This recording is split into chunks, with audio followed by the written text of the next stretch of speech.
All right. Hey, everybody. It's Jason Blaha here, just sitting here drinking my morning coffee, looking sexy as hell as usual. Um, in here a little bit early. I woke up a little earlier than normal. I heard a bump in the night, got up, checked it all out.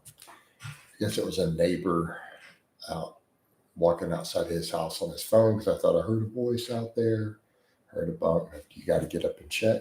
And then, woke me up about an hour earlier than I might have gotten up, 30 minutes, whatever. It's all good though. So I'm in here with you guys. I'm going to get some of my morning posts and stuff going. Yesterday, this coffee chat was really, really good. Ridiculous amounts of super chats. Had some funny conversations.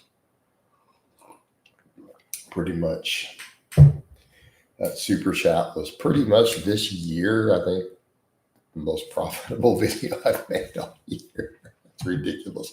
The coffee chat guys. I knew these would pay off. Like people like the coffee chats. I mean, I know it's mostly regulars, but people like the coffee chats. What more can I say?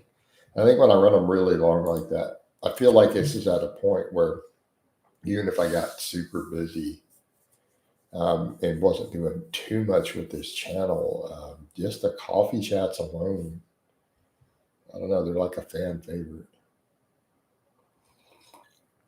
And I could literally just do my coffee chats and my vlogs if the channel got bigger, and it would be just fine. You know. So the main thing is not spamming content. So I think that really is what will help me the most off everything I've got. I've got to just limit the total number of videos, but I can do. That's the beauty of it. Long videos only count as one. All right. So that's the thing. It's not spamming. I can sit here for hours.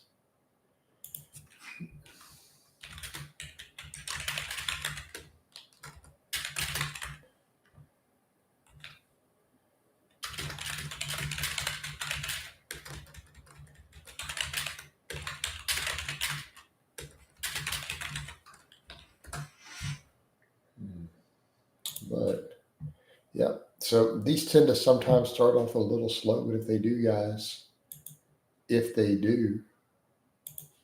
then just scroll later into them. Like the one with yesterday, like it was pretty cray cray. Like again, hilarious conversations, and most supers I've ever gotten from a single thing. But we had almost a record one the other day too, there in terms of the full day. Like record is the last couple of years from since my peak. And let me put up a thing.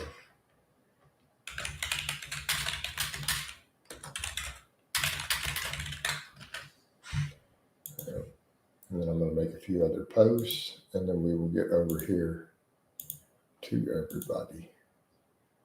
Right? At least, but they take a minute to warm up.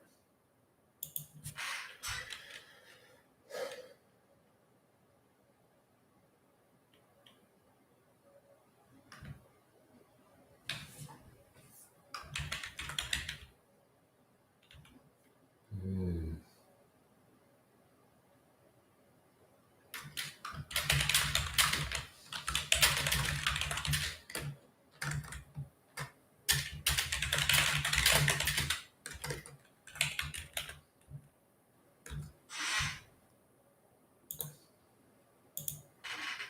Hmm. But I'll wait till people get in here, and then we'll really get this started. It's got to sit here in the feed for a minute and kind of marinate. But once it does, it's kind of like yesterday. It was just popping off. Once we were good, right?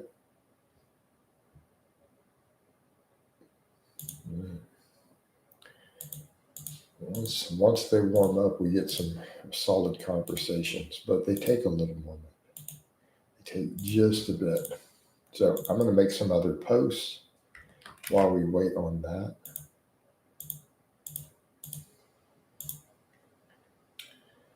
While we wait a minute, and then when I get back to the screen, I'll come back to this tab.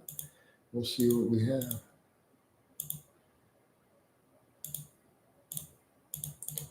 We definitely got to get some Facebook posts going.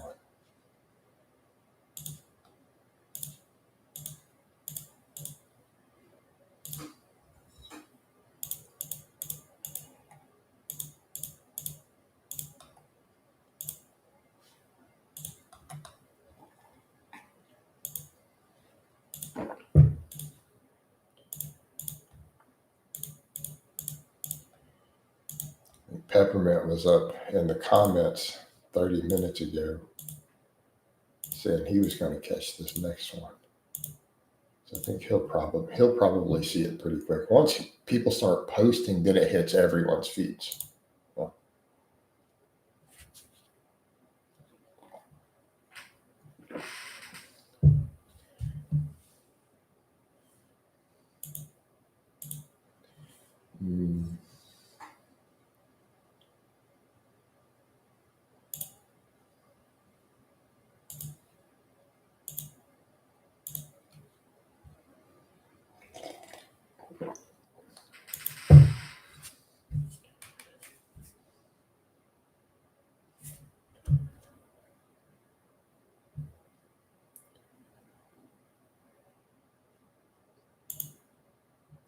All right.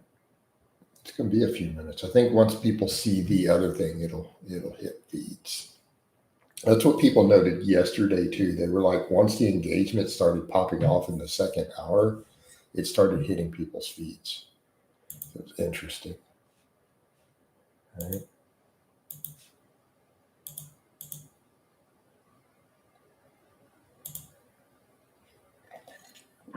But this one's going to start a little slow. But I was saying the same thing with one the other day that ended up blowing up. It was like, hey, it was really slow for 20 minutes and then just boom. So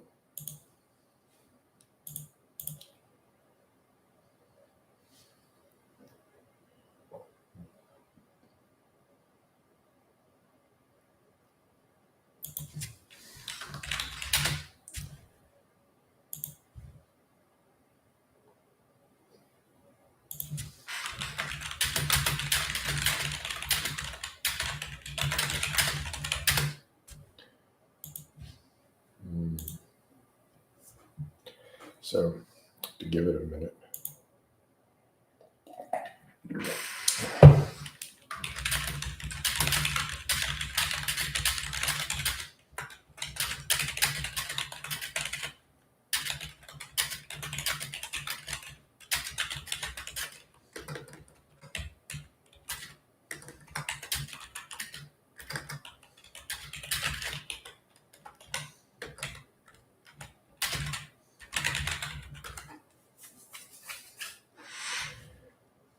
All right.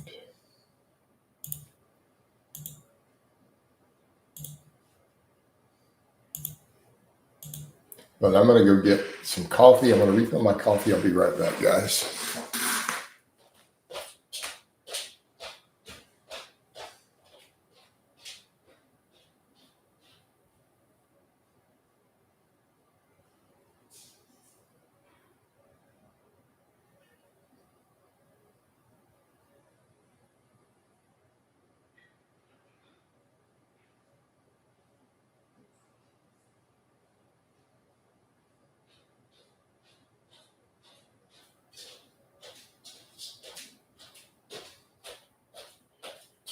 All right.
There we go. A couple likes just hit. That will start getting people in here. So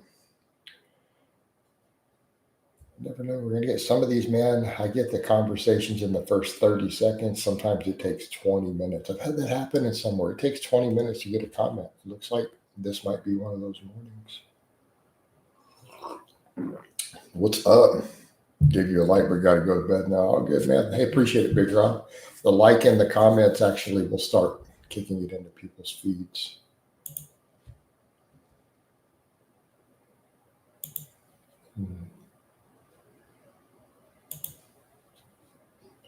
So it's all good. It's appreciated, man.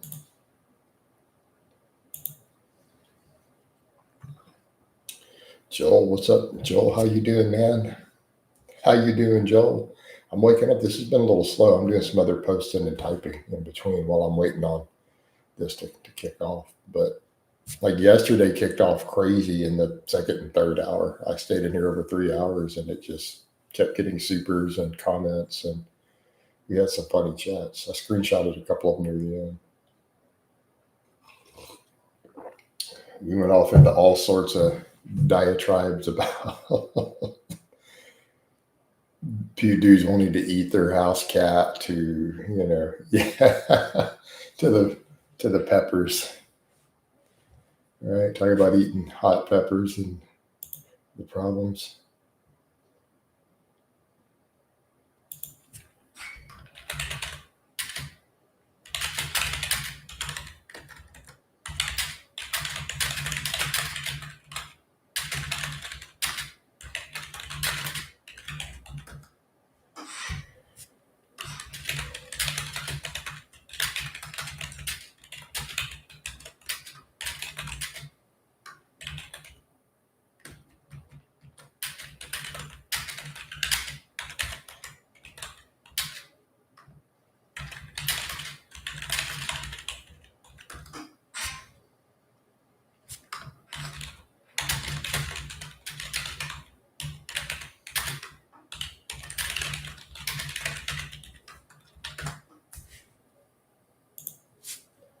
Going on? Hey, coach, there we go. Finally, we're getting a few people. Yeah, so they were hitting the stuff yesterday. We'll see what they do. But I'm noticing. I think it's better if I do like I'm doing, or I do really long one in the morning, because that paid off really well yesterday. People like that peppermint. They really like. I think these long coffee chats are over time becoming a mainstay. All right. The midday ones are almost useless, but the long coffee chats and then occasionally sometimes the afternoon ones. But it's just a different crowd. Um, Joel says, I've been doing a bro split recently. Jason, actually really enjoying it. Never thought I would. Yeah, I mean, so here's the thing, Joel. I've run all types and I've run clients on bro splits. I do full body again these days. What you have to look at with that is, what do you enjoy the most? Like, what are you going to be consistent with? Right.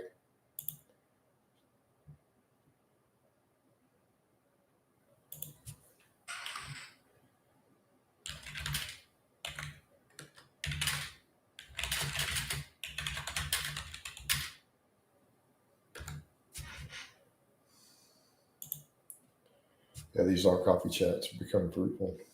I mean, and even on the, I mean, we get interesting conversations, but I think it's not just the super chats either. It's the channel memberships and stuff too. Like that adds up. Um, I mean, we got regulars who've been gifting the memberships. We're getting, people who, I'm doing so many of these that people like having the star by their name. Yeah, yeah. People can dip in and out as they like. And as long as I'm doing other stuff, as long as I'm typing to people I need to type to between, if I'm making posts on social media, I'm technically multitasking my business while doing it. So it works out really well. Like I thought it's funny, like one of the haters is like, or you spend the whole morning in here, you're not that busy, but they don't seem to realize I'm spacing out social media posts like every 15 minutes while I'm in these that are paid posts. I'm typing to clients.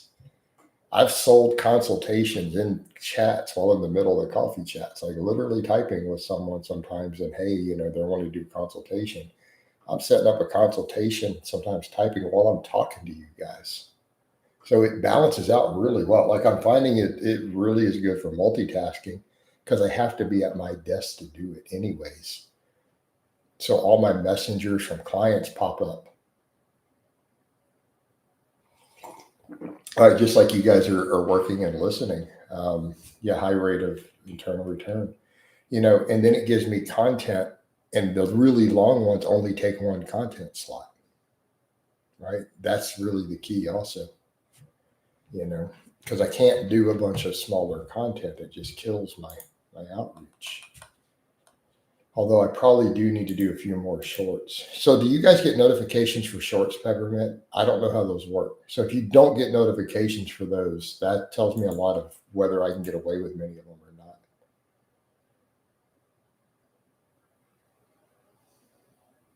Also, I made a post on Facebook this morning about sleeper builds.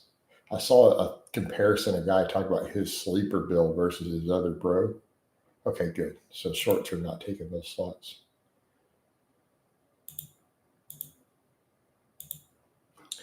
And I think what guys are missing is because they don't train their back. And when I mean they don't train their back, they don't train their back. They're like, I work on my back. No, you don't. You goof off with your back. No, I enjoy the bro splits, Joel.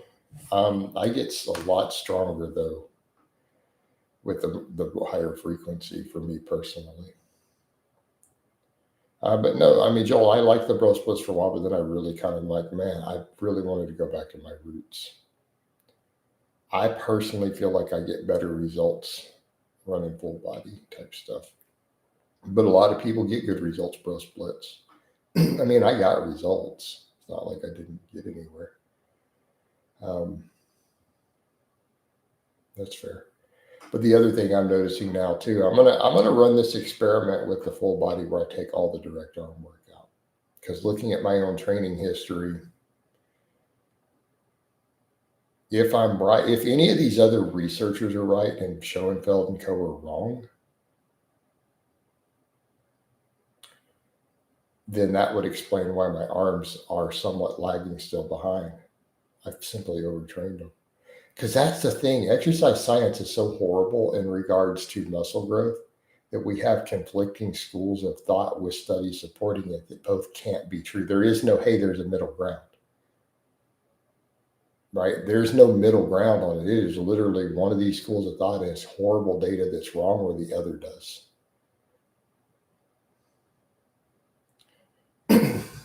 But I've made an observation. I've known some trainers and I watch online some of the guys who really follow this and they do the Schoenfeld's type volumes.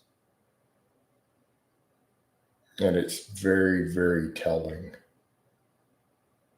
There's a guy, he's been on my friends list because of Circles of Coaches is an evidence-based guy, and I go and watch what he's doing.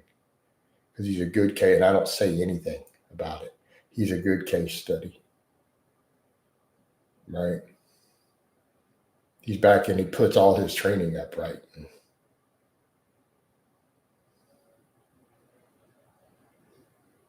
And it's not this, like people joke with me, oh, you don't even look like you lift after all these years.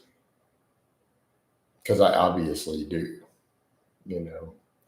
I'm a pretty thick mofo. This is one of those guys who does like 35 to 40 sets of muscle group a week. And he's almost finished his noob gains.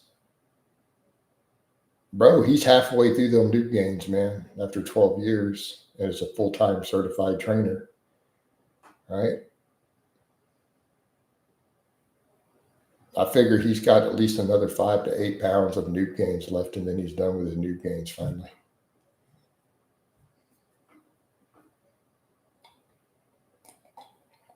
He's closing in on that 225 bench. He's almost there.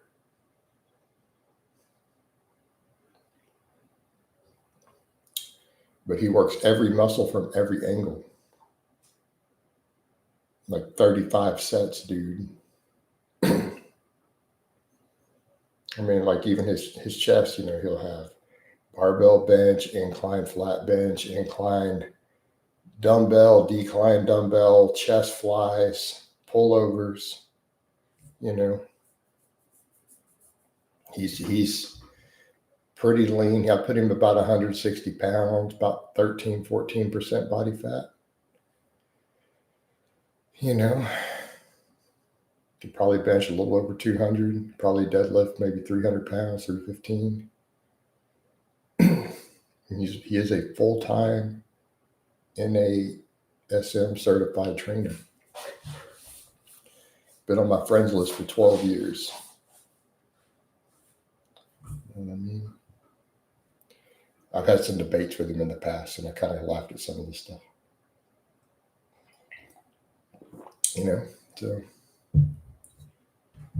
But I see a lot of those guys, and I've seen it in clients, and so it does beg that question with these crazy volumes.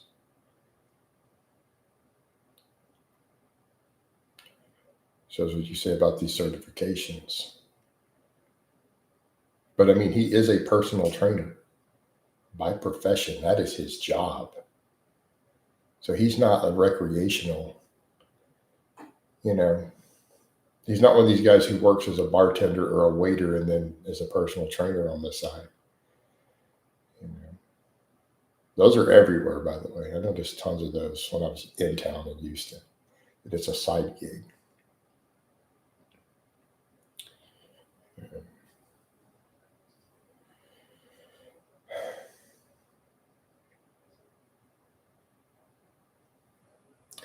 And it's kind of what I notice even again back with my own clients. Some of my biggest, most strongest jacked clients just don't do a lot of variation. Like they're just, and I'm not saying they have great physiques per se, but just being big and strong. So I'll be curious to see what will be a good case study will be as Ryan continues to get leaner. Ryan doesn't do any isolation at all.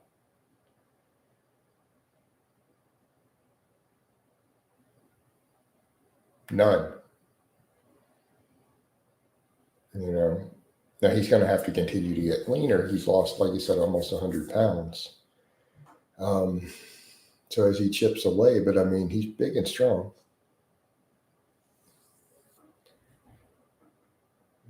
But it's like his upper body, all we do is taking out his squats and deadlifts and other stuff is at his upper. We do weighted chins, weighted dips, bench press.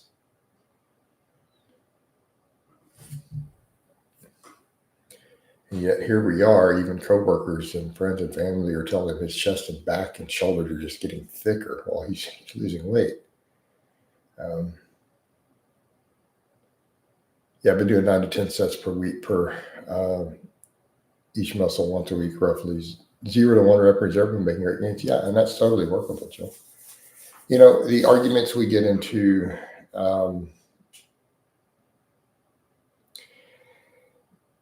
long as you don't go overboard on the volumes, it works fine. What I find with the bro splits, are you drug free or are you blasting anything then? So I find with my guys not using gear, we've got to start capping it at around that 10 sets on a body part split. I've noticed they stall. If we start going like 15 sets, they start stalling really bad.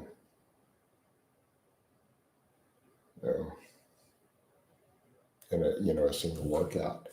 But that's the other thing too. I had guys, a lot of my full body guys, they're not doing that much and they're still getting bigger and stronger all the time. Let's take Ryan, for example. If you guys want to know roughly what his training looks like, because he really cares about getting stronger, we do training maxes. And I program his training maxes every week and I look at his bar speeds. He hits a single on the squat, bench, and deadlift.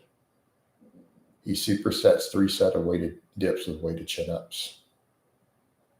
We do 1 set we were doing front squats. Now we switch to the safety bar squat for higher reps. He has 1 set of a squat variation and then does a high rep set of reverse hypers after, and he goes, so we're done. He goes to work.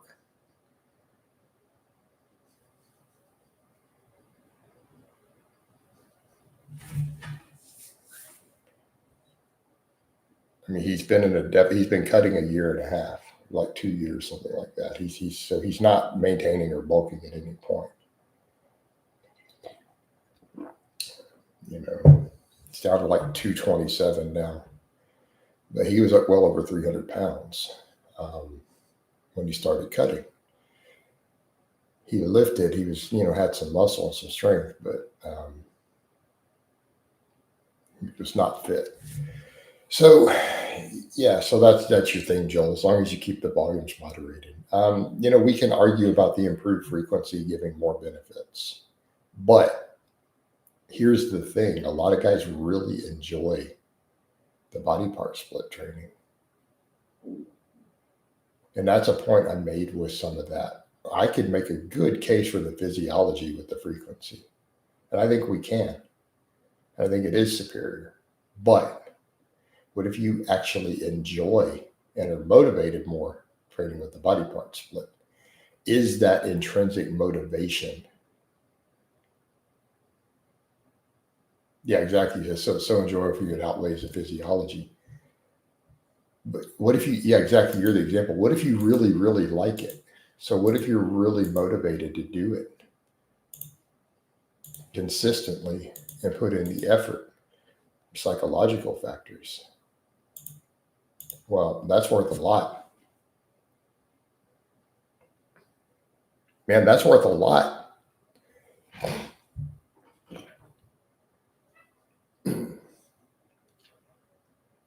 And we can't take that out of the equation.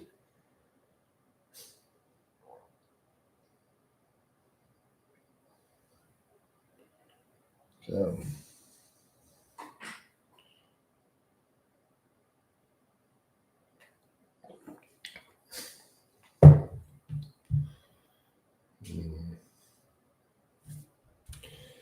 yeah. Thanks for wearing us at Lars. Yeah, Lars posted in the comments. He posted under several videos yesterday, it looks like. Also, something to consider is that 2 times a week frequency versus 1 time a week has shown similar outcomes in studies. Joel, well, here's the problem. And that's the problem with the exercise science. Either one whole school of thought is right and the other is like, this is why there's a problem. We have one set of researchers who show the opposite and one set of researchers whose studies show what you said. Do you see the problem?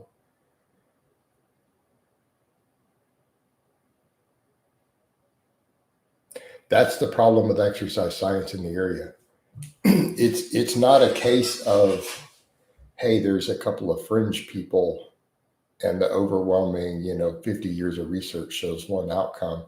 It's a case of you have it split right down the middle with 2 divergent schools of thought with completely different outcomes in their studies coming out of all their labs. They conflict so much that both can't possibly be true. One of them has to be right and one of them has to be wrong.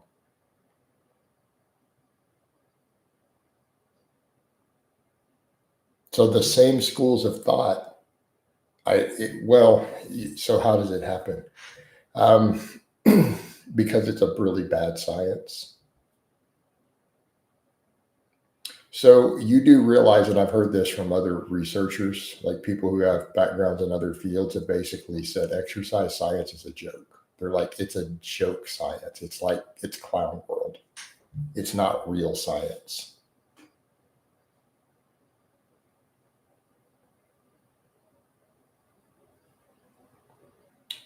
Here's a direct quote I heard. It's junk. It's not only a joke of science.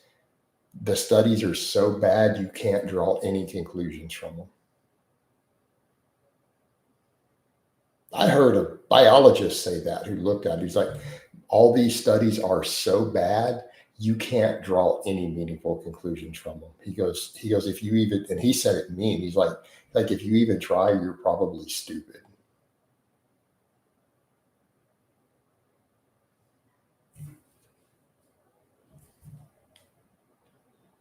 He's like, there's no point in even trying. It's so bad. I mean, wow. He's like, it's so bad that even trying is stupid. They basically turned into ideologies. Well, no, it's not that this style of training. So in the terms of just what we're talking about for you'll make gains either way, right? But no, you may not make. So no, they don't both work. That's kind of the problem. Meaning that, so here's the thing: there's an overlap on two different variables. So the same people who say when volume is equated that the frequency doesn't matter are the same schools of thought that their data shows 30, 40, 50 sets a week. Okay, do you see where I'm going with this? The schools of thought that are showing that their data shows that too much volume reduces muscle growth also tend to show that higher frequency produces better results.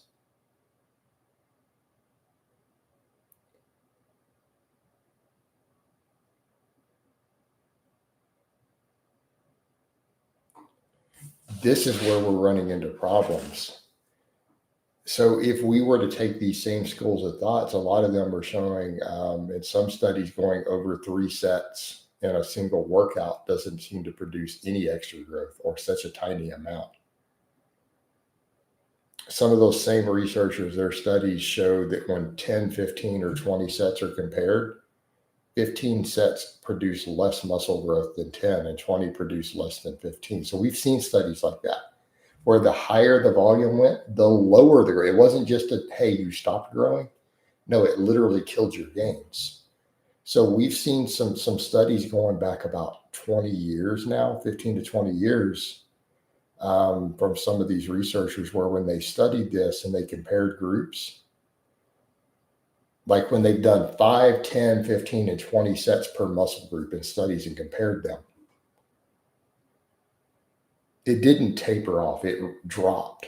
So in other words, the 5-set group made more gains than the 20-set group, straight up, like mobbed them with no drugs.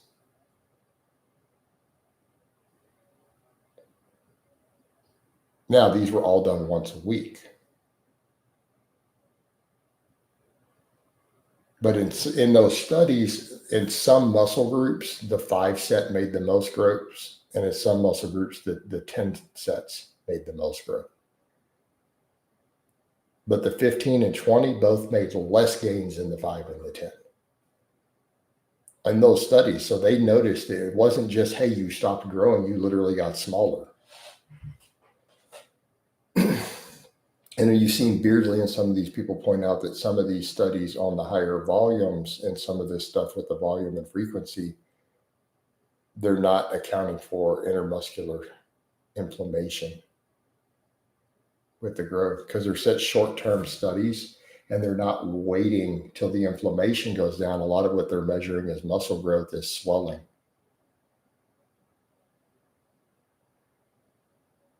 So this is the problem.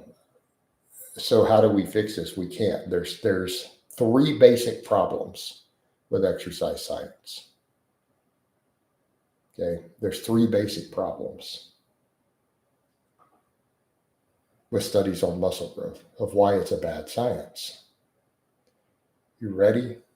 And I've heard these broken down by experts. Number 1, there's no talent. Good researchers, brilliant minds don't care.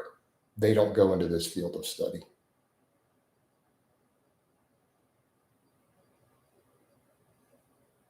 Okay, let's just be honest. So you look at some of these PhDs in exercise science, these are not even good college students. They're not necessarily the brightest or the best or extremely intelligent people. They're not gifted researchers with outside the box thinking. They're almost just average Joes who are slightly book smart. A lot of them got their degrees from really bad universities and, passed with a B. right? You're not getting a lot of talent, number one. And even some of the people who you know of, these are not people who were considered brilliant minds or particularly highly intelligent people, way above average in any way. Okay? Lack of talent. Number two, lack of funding. How much money can you get to study atherosclerosis or cancer? So stuff we look at, so look at nutritional science, has 1,000 times the funding, 10,000 times the funding, because people actually care about these things.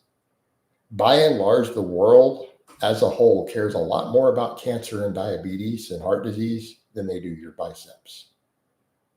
And it's not just a small disparity. It's not like, oh, well, they have maybe 10 times the funding. It's thousands of times the funding. So you look at something like the funding you can get for muscle growth. For every dollar that people are willing to fund out there for muscle growth, there's $10,000 or $20,000 looking into cardiovascular disease. So you can't fund studies. Like your studies are really small, piss poor short-term studies with very small sample sizes.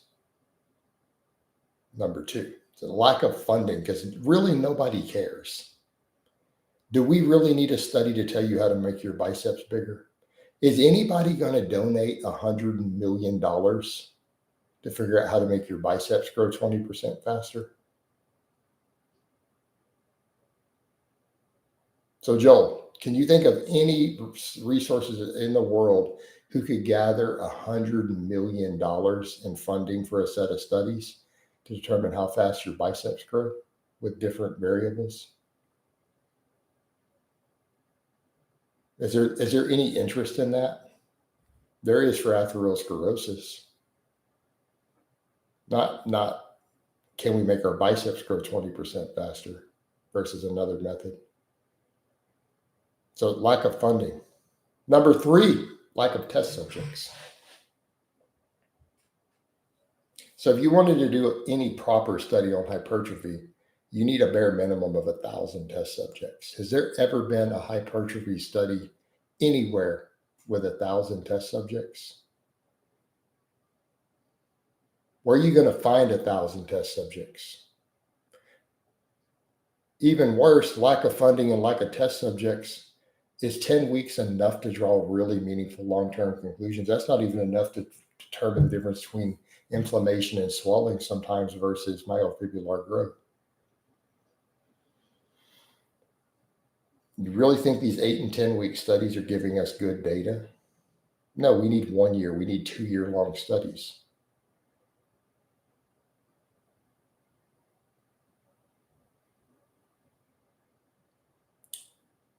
Where are you going to get the funding and the test subjects to get 1,000 lifters looking at 2 years, or at least a year, a minimum of a year, to compare different variables? And then on top of that, you need double-blind research. The people collecting the data, it needs to be double-blinded.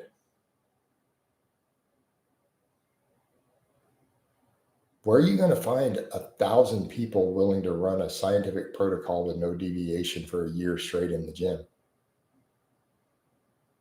How much are you going to have to pay them? Because the average person who goes to the gym they're not following your study and your controls for a year. You got to find 1,000 of them.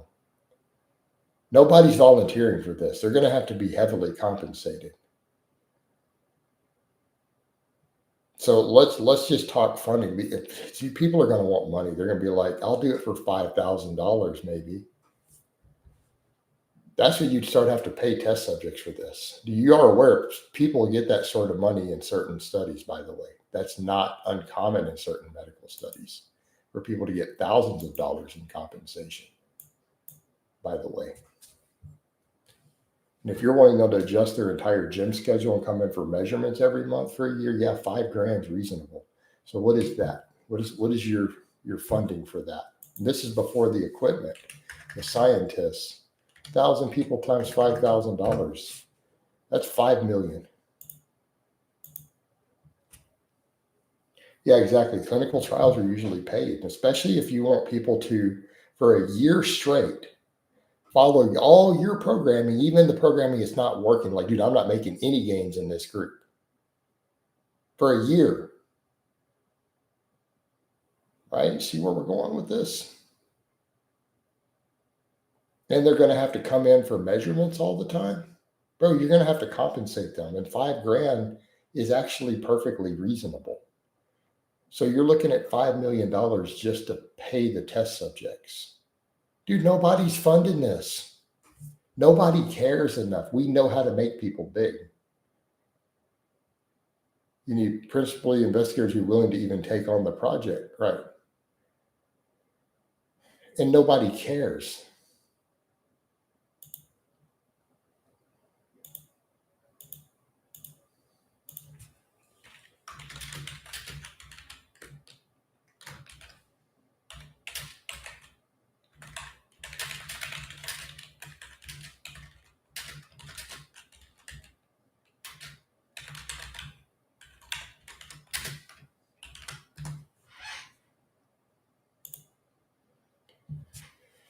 They know usually it's not worthwhile. Yeah, because what are they going to draw from it? I mean, realistically, because if you take interest out there, people say, do we really not know how to make people gain muscle?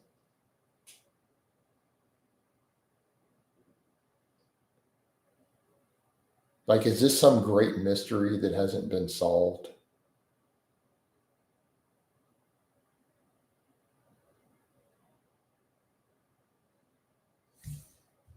Right. Well, we have to figure out how to get people bigger. We have not figured out how to make people gain muscle yet. And let's set aside people who don't understand the lifting world. The investors are going to look at that, and they're going to look at the bodybuilding stage and go, no, I think we probably figured out how to make people gain muscle. I saw this bodybuilding show on the my social media or on ESPN, and those guys look pretty big. I don't know. I think we know how to make humans gain muscle at this point. I think we probably figured it out.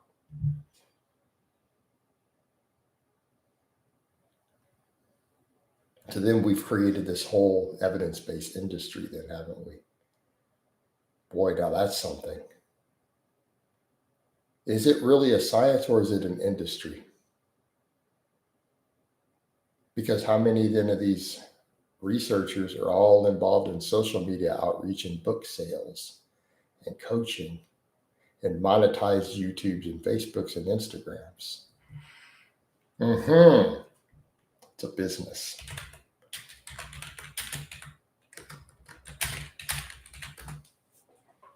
Right. Not about open-ended science. It's a business.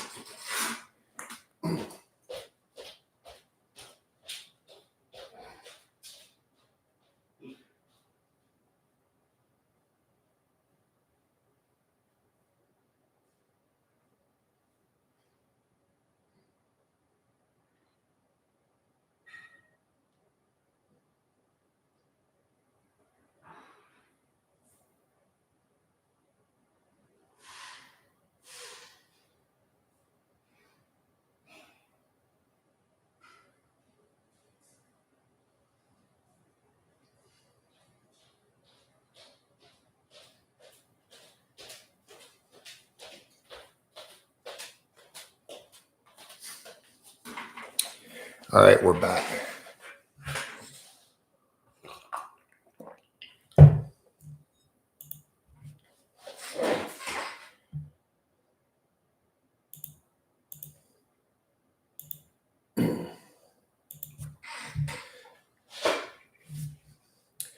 And it's kind of like I said something a while back, and then BPAC put out that information. Of course, keep in mind, BPAC may be a meathead bodybuilder, but he went and got a PhD in exercise science after earning his pro card in bodybuilding, right?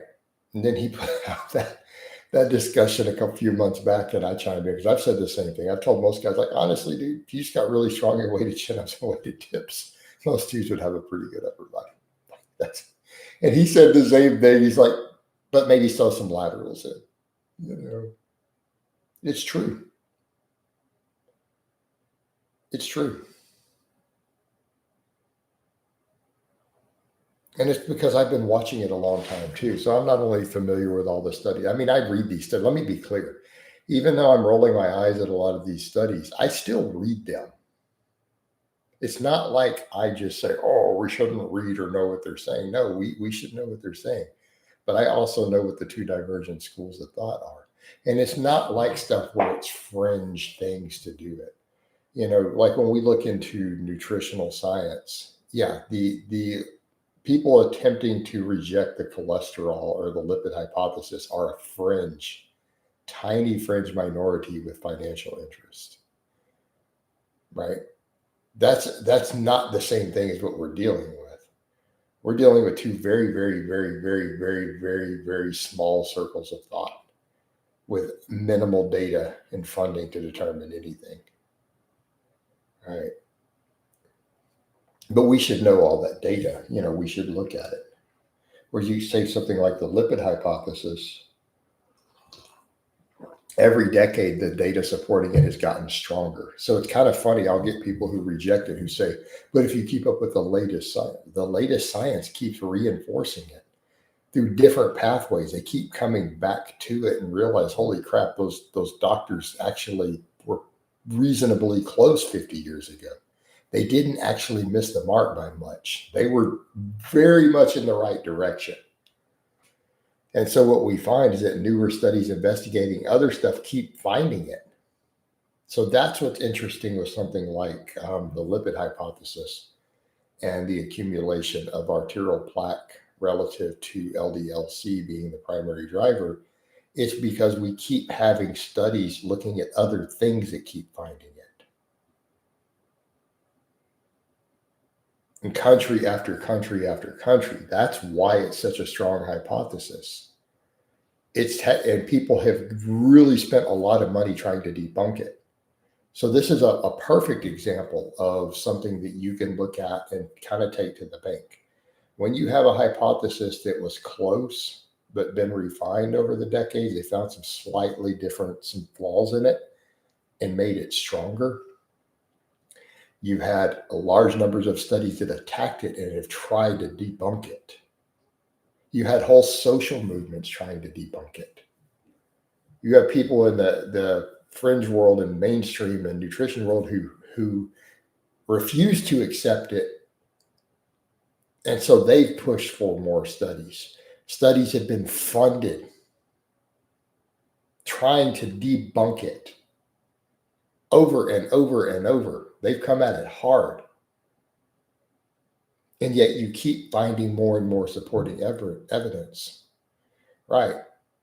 That's a watertight model. When there are religious, social, political, financial interests interested in debunking it, and they are spending money studying, trying to debunk it.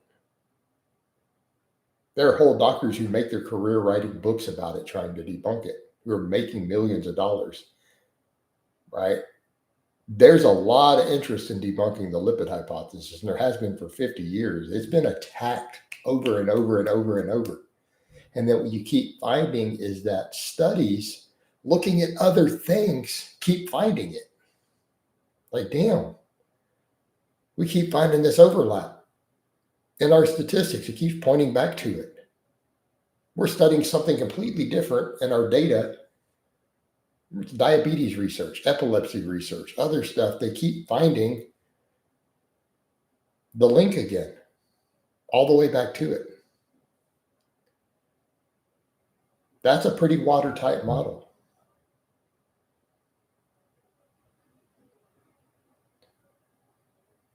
And what's interesting, it shows how much effort there is trying to debunk it when you see how many people reject it still. All on social media. Oh, it's not true. It's not true. Right? Because there's that big of an interest. So those are people who they would give anything for it to not be true. They're risking their life around it. But what people forget, a lot of those people get in groups and researchers together and they study it again.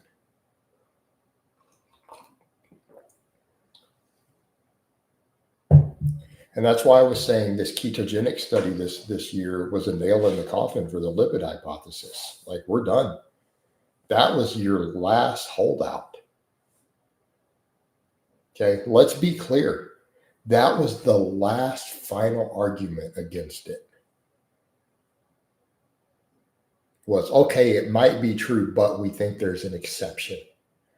We have a demographic of people, lifestyle demographic of people who are the exception.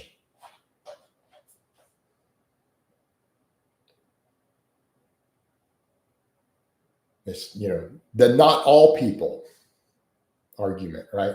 Well, no, it's not true for everybody. We've got a group who it doesn't apply to. We believe it. We've got funding for it. We're going to test it and prove it. Didn't go too well.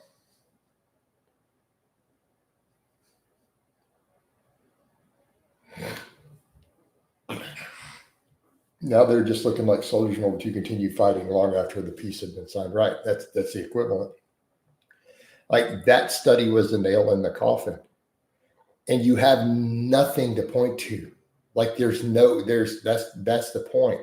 There's no counter argument there. Well, the funding was biased. Well, the researchers were biased. The researchers even tried to hide their conclusions. That's how biased the researchers were.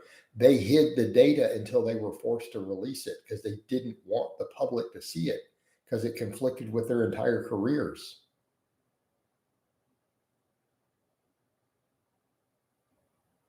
The data they collected debunked their entire careers and viewpoints. The data they collected was in conflict with what the people paying for it wanted.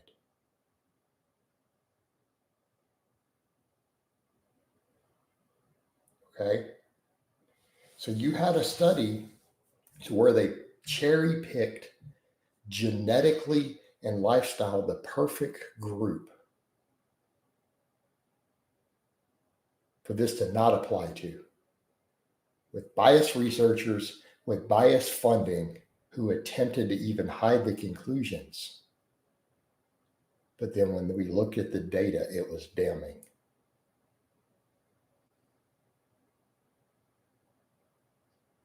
And when you saw other people who reviewed it and pointed that out, I mean, even Lane Norton pointed it out.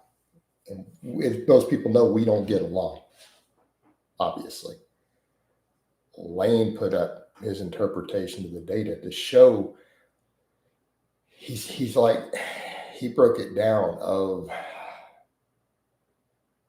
he's like, let me compare it to other data sets so that you understand how bad it is. And that's kind of the stuff of what we mean. People say, okay, it's bad, but is it that bad? Well, yeah, let's go compare it to other data sets and you realize how bad it was. As he pointed out, it showed that the test subjects accumulated arterial plaque at the same way an untreated type 2 diabetic does.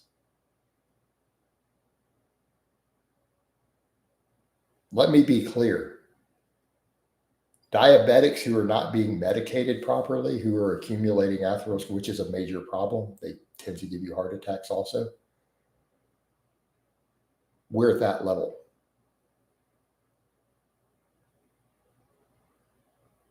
We're talking laying down arterial plaque at the rate a 300-pound person on the standard American diet does while eating clean and being lean. That's how bad it was. Like, it literally was laying down arterial plaque at the same rate the fat guy who's 300 pounds eating McDonald's every day does while lifting weights and being lean.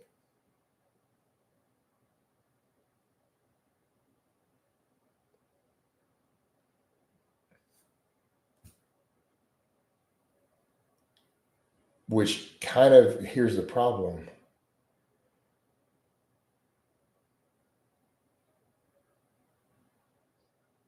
Right, Thomas, exactly. It says publish or perish mentality. Indicative incentives are effed up to begin with. It's not about finding the best results, but people trying to become gurus by differentiating, BSing, I'm the keto guy, right? And that's what this was. This was a study by keto guys.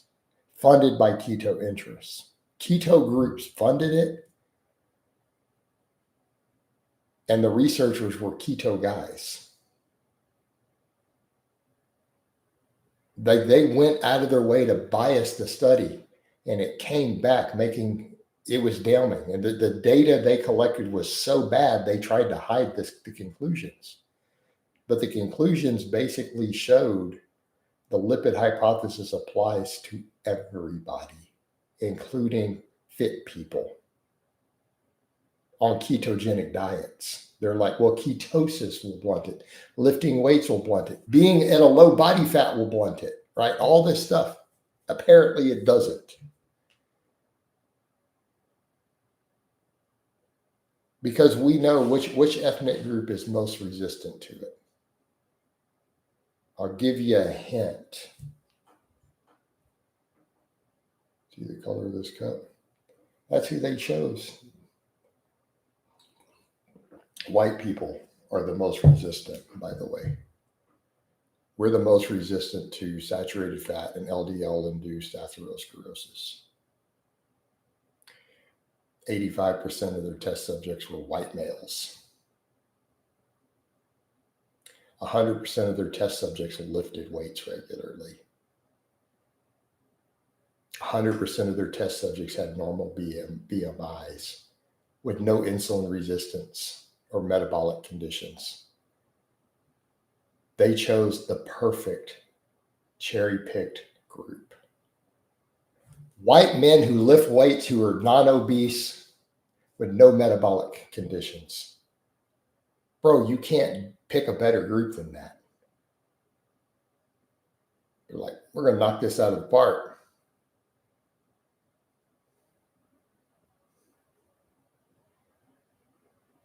Right? That's your perfect group. And they're all keto adapted. They all follow low carb diets for more than a year. Because their other response is that ketosis will prevent it. Ketosis will blunt the atherosclerosis effect of the LDL.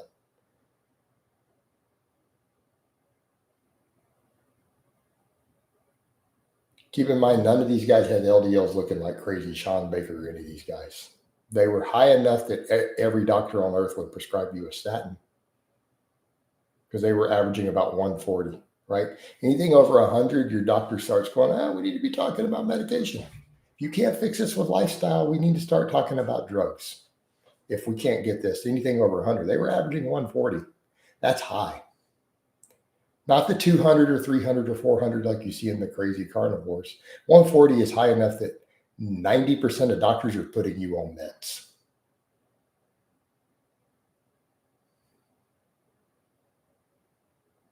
And this study showed why.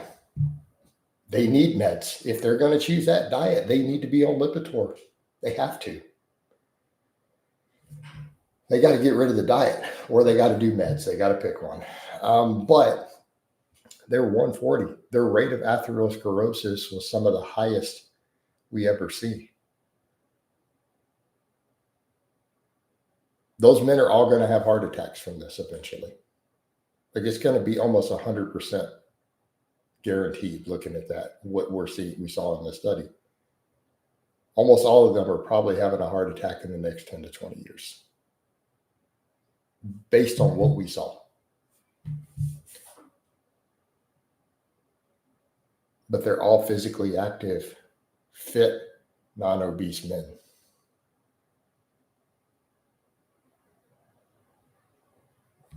What do you do with that? That's again, we come back to the point of every single attempt to debunk the lipid hypothesis has failed.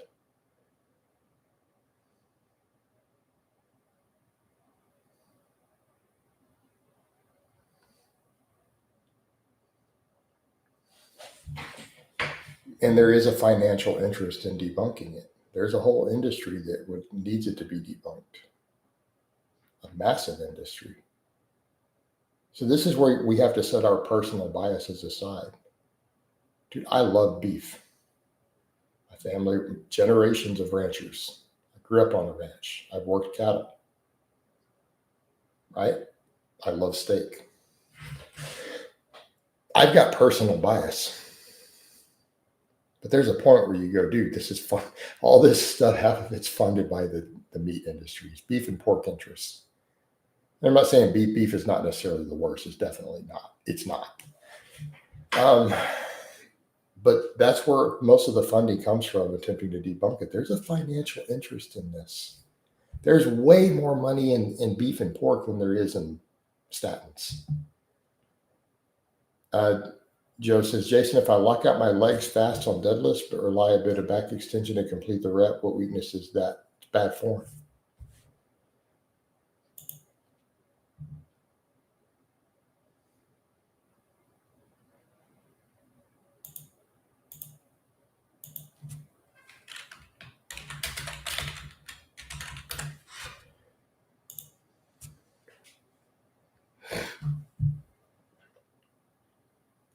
Right?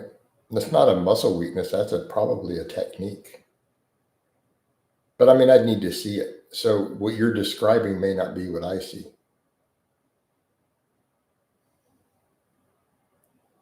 But usually they should all be at the same time, right?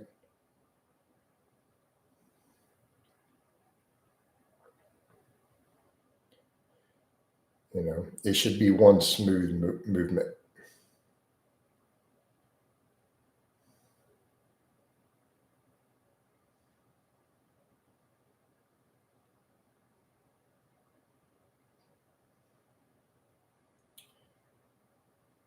Maybe your start position also, though, Joe.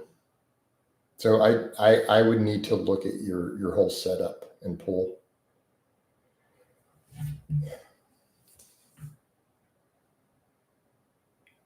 So I almost guarantee you're starting at an incorrect hip position for your structure.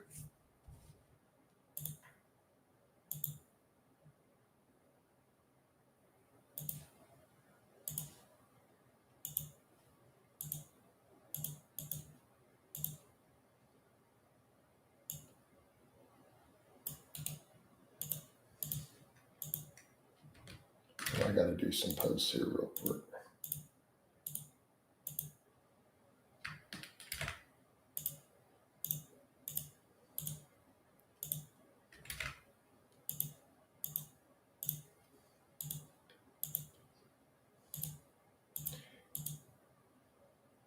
I think on a lot of our big movements, though, too. So how strong are you? So when we start talking weak points, also, sorry, I'm going to post some of you away from the screen. When we start talking weak point training, we need to know relative strength,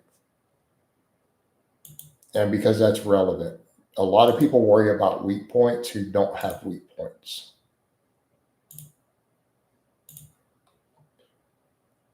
Like weak people don't have weak points. Only really, really strong people have true weak points on these exercises.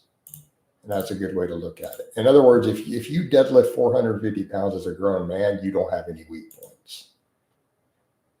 Like there's no weak point that you need to address. Now, if you're a woman who pulls 450, you probably have some weak points that are keeping you from getting to 475.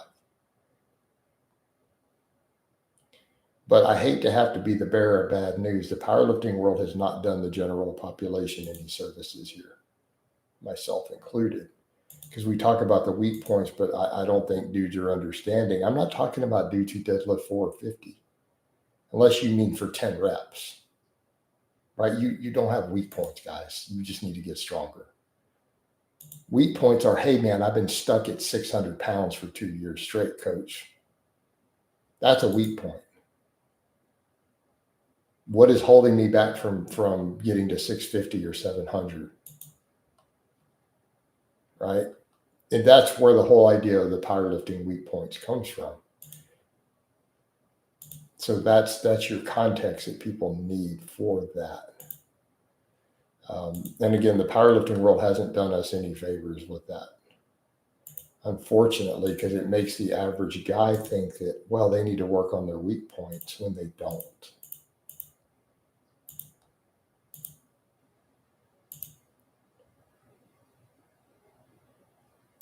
Give me just a minute here, and I'll be back to the screen.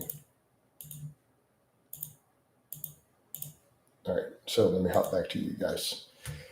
Yeah, I was going to say how high are your hips? Yeah, I noticed it in a 3-inch deficit deadlift max. Good morning, Commander. What's up? Sneed 600-pound deadlift. No, I'm way above. Okay, good, Joe. Joe's pretty strong. Okay, so we'll come over to it. Joe, you 600 deficit, right? So you're somebody who may have weak points. This is why this is relevant. But if a dude comes in and goes, Coach, I deadlift 400. What's my weak point? I'm like, you're the weak point. And I'm not being a hater. I'm just telling you, you need to bring up everything, right? When we say a weak point on a lift, we mean that you have one muscle holding you back, right? Literally holding you back from having an elite number, or you're at an elite number and it's stopping you from the next tier. If you have room to grow, you don't have weak points, right? And I think that's a way to look at it. Have you achieved 99% of your total muscle growth at your given level of hormones? Meaning, how much gear do you use? And 0 is a set amount. So when we're talking lifting world, we always have to apply that. How much stuff are you on? And 0 is a number, right? I'm on 0 milligrams. Okay, that's a number. So if you've achieved, over 95% of your muscle growth for your level of hormonal enhancement, then you may have a weak point. And that's another good way to look at it. All right. So in that case, Joe, let's read what you read. You pull high. I've noticed some 3-inch deficit. All right. Yeah. So I'd need to see your pull, Joe. And it may be that, so what's your body height, weight, or what are you on? And I'll try to see what I can come up with for solutions. But see what I mean? We're already at consultation level, but I'm sitting here already chopping. So you can't just guess hamstrings. Right?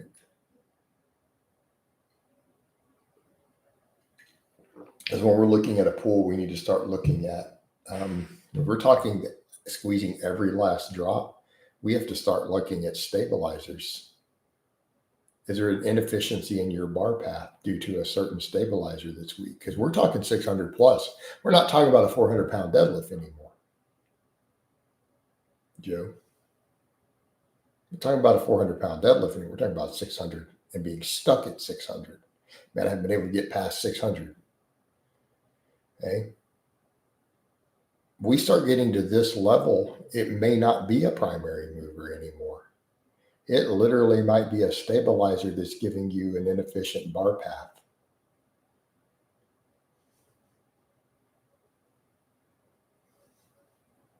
So it may be a stabilizer that needs to be brought up. It may need to be something technical with your foot position. Change your bar path half an inch. All right, because you're talking about a 600 deficit deadlift, bro.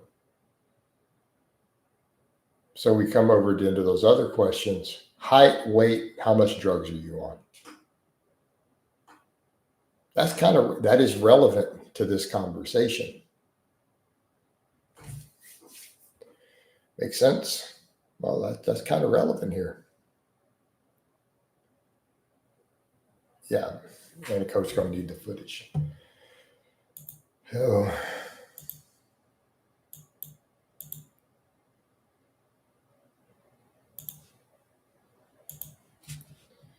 And people on Facebook, I make a status and then some people get it and some dude writes. You ready? Hold on, let me put it up. Some dude wrote, that doesn't even make sense. I think this makes sense. What do you guys think? I put, be careful when you sit at tables where you are the topic of conversation when you aren't there.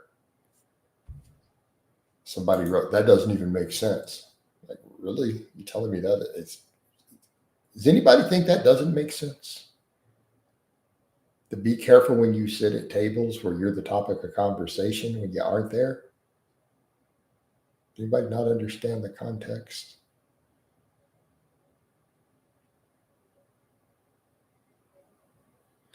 So what I wrote is in the status, be careful when you sit at tables where you are the conversation when you aren't there.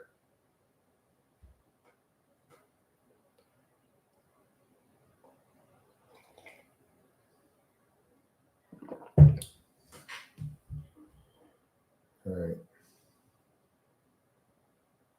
In other words, be careful what you say around the people who gossip about you, whether it's work, social circles, family, you know. Some people would say, don't sit at those tables. And I simply said, be careful. All right. Joe says he's 6'4", 240, sub 315 bench up on no drugs, just have a cheat code ape index. Okay. Got that ape index. All right.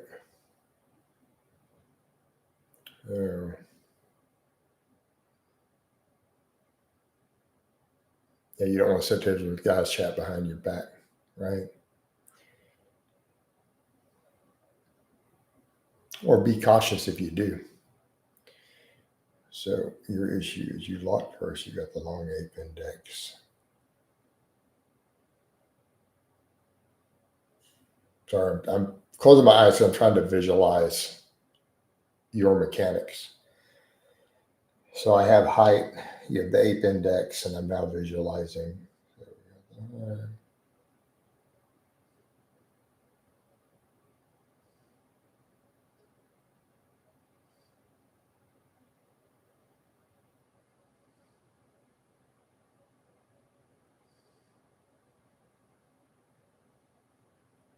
Okay.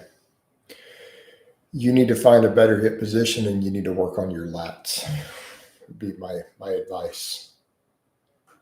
Best I can do with what we have.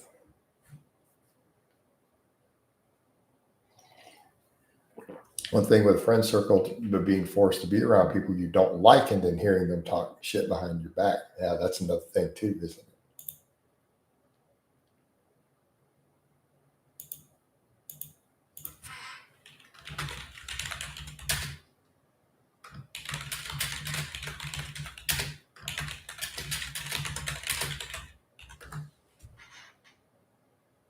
Right.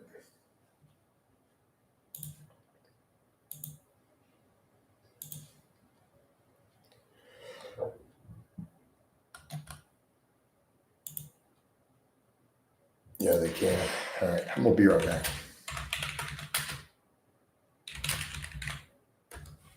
Man, this could turn into a super long little chat. I have no other obligations this morning before I train, and all my posting's going well. All my clients are caught up. I have no work I have to do other than Facebook.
All right, we're back.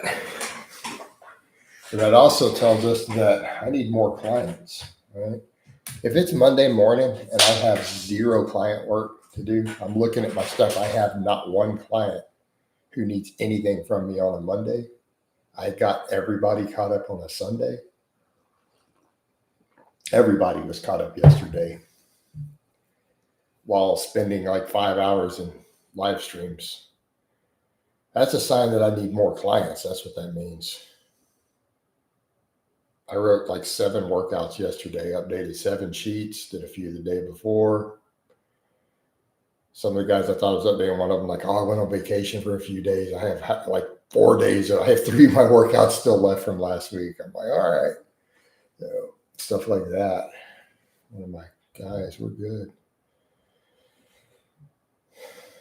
It's like, man, I got everybody caught up. I need some more clients. That's what we need. But in the meantime, it means I'm free to chat with you lovely people all morning. As long as I make my Facebook. I don't see how I'm going to get that Facebook bonus. I don't know why I'm stupid about that. I literally made, right, this is how dumb I am. I'm over here trying to get that stupid $44 bonus on my Facebook profile, right, for the month. I made $78 yesterday morning in the coffee chat in here, right? I don't know why I do that. It's like they dangle it in front of me. I'm like, I'm going to get that stupid $44. I've done it before. I'm like spamming hundreds of group posts every day trying to get it. And it's so dumb because it's based upon if you make X amount of money, we'll throw another 44. But exactly, it's dumb. I missed the one on my profile. I had a $20 one and I fell short. They give me stupid targets though. Like it's so hard to get the one on my page. I've only gotten it one time. But the profile, I get it pretty frequently. But they threw this one at me. If you make this amount of money, we'll throw an extra $44 in this month. And I'm just like, I'm not going to hit that target. I hate it. Whereas in one of the ones on my profile the other day, it threw one up and I made it in 24 hours. You have 7 days to do this and we'll give you an extra $20. Hey, great. I did it in 30 hours. Like, it's just, I don't know. It's frustrating. But Lars is back. Lars is alive. He has survived his surgery. People were all freaking out. Lars, they were in the supers. We haven't heard from Lars in over a day. Did he survive?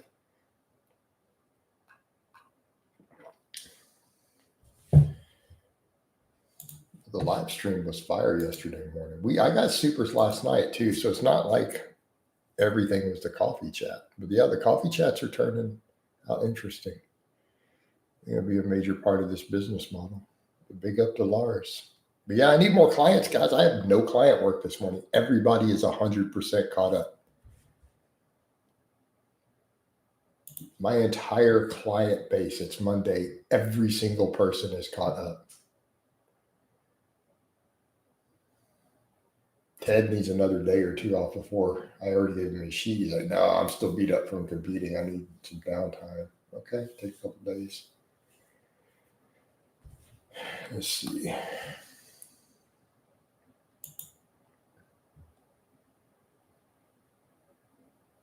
One of the other guys I do consults with, he still has a consult coming up he's already paid for. He's like, can I apply for coaching? I'm like, yeah, he still didn't get back to me then. We need some more clients. 2 or 3 more. I have some returns who may be coming back this month. Yeah, Ted. Well, we talked about that last time. And, we were chatting about it yesterday. So what he basically said, he's like, I made the mistake last time. You told me to take a couple days off after competing, and I went back into it immediately and started pulling stuff. I'm like, right. And he's like, so I know that I've got to step back and heal. I'm going to take a few days before I get back under the bar. And I think that's fair. Because he'll overtrade himself. I have to reel Ted way back in. He wants to do too much volume, too much jump volume, then he pulls his adductors. So and that's common with athletes like that. As a coach, I spend more time reeling them in. I'm not over here cheering them on. I'm like pulling them back. It's like putting them on a chain. I'm pulling them back in because they'll hurt themselves. And he does. He pulls his adductor. He's done it 3 different times before he hired me. And he's done it again after he hired me. But it's always when he's adding extra stuff that I did not write in the program. Yeah, most of them. I've had a lot of guys I've had to do that with. You know, they'll hurt themselves. Lars says, down those client 4 or 5 squats, you pills are wild. I can't phantom strength. What do you mean, man? You seen me do it for 7:48. Although I'm working on this. I want to do the pause work like I'm doing because I want to get those. I need to sync on. I still get people, though, when I post it on Facebook, they're like, your squats are high on those pause squats. I'm like, that's my front shot. If I do that from the side, I'm going to be this far below parallel on a camera view on the side. We know from historically when I film both angles. It's just funny. But I want to be able to sync 500 to that kind of depth like I'm doing in those pause squats. So I'm going to just check my ego. I'm just going to straight up high bar pause squat 405 for whatever reps I can hit. And I need to build that up. You know, and build back to that. Because I haven't been happy with those 7 rep sets. I like some of the reps, and man, 4 of those reps I know might get red lighted in comp. So do we really want to train our rep, or are we really maximizing muscle growth if we're doing that? You know, think about that stuff. But it's that ego when I go to AMRAP a squat. You know, I will stop syncing it because I know I can get 2 more reps if I don't. And it's subconscious. I'm not doing it intentionally, but it's in the back of my head. So this is stuff we deal with. You know, stuff we deal with. I might box squat again, Marcinio. I don't feel like it right now. Because I'm not doing any other quad work other than the sleds. So I'm a little concerned with using the boxes. Mainly because I want to be able to do full squats easy, right? Problem is when I only box squat, it translates into a power squat, but it doesn't translate as well into a full squat sometimes, the way that I might like. You know, and I like to have the option, because of my shoulder history, I like to have the option to just high bar. And if I build my power squat off the box, it doesn't always give me that same option. So I want to just high bar for a little bit while I'm letting my shoulders heal, because I really want to get that overhead press back. And so I've got to baby my shoulders a little bit. You know, so I can just come in and literally high bar, and I can let it be in my fingertips. I don't have to worry about getting the bar and all that stuff on a high bar. I can just let it chill, you know. And as long as I'm stable up top, as long as I get the trap squeezed in, we're good. You know, whereas if I want a low bar and then use my box for all of that to build it correctly, I have to really get my hand around that bar. So the difference is, like, so for example, when I'm high barring, I could just straight up do this and I'm fine. It's like not a big deal, right? If I want the bar to sit back in my fingertips and close, no big deal. As long as I get it set on the right spot on my traps and I'm stable. And if I miss it by an inch, it doesn't work. Like, it has to be set perfect. But when I do, it feels weightless on my back. If I set it in the wrong spot, I might as well, it feels like 800 pounds on my back. So I have to set it in the right spot. And if I do that, I can just chill it in the fingertips. It's so easy on the shoulders. But on the other, I've got to get it cranked into that webbing.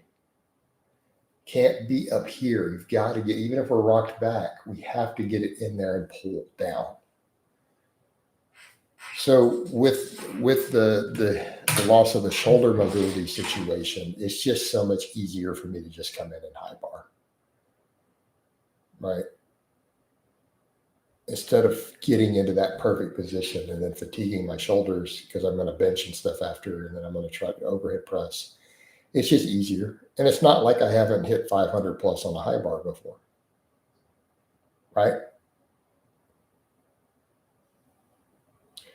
So what was I high bar squatting at the time I was doing 600 with that cambered bar? And I hit like a 540 high bar at that point in that same time period.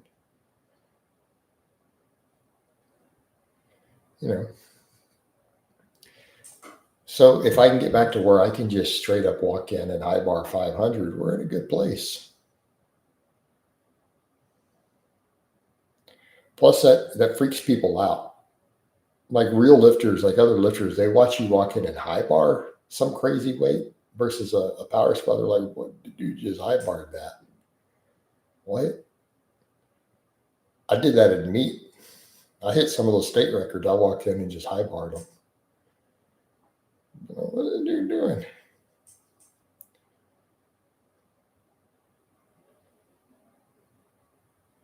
Hey, Jens, I'm not going to go into the details of my TRT, but no, I don't do Nibido. It's SIP, but that's all you get to know.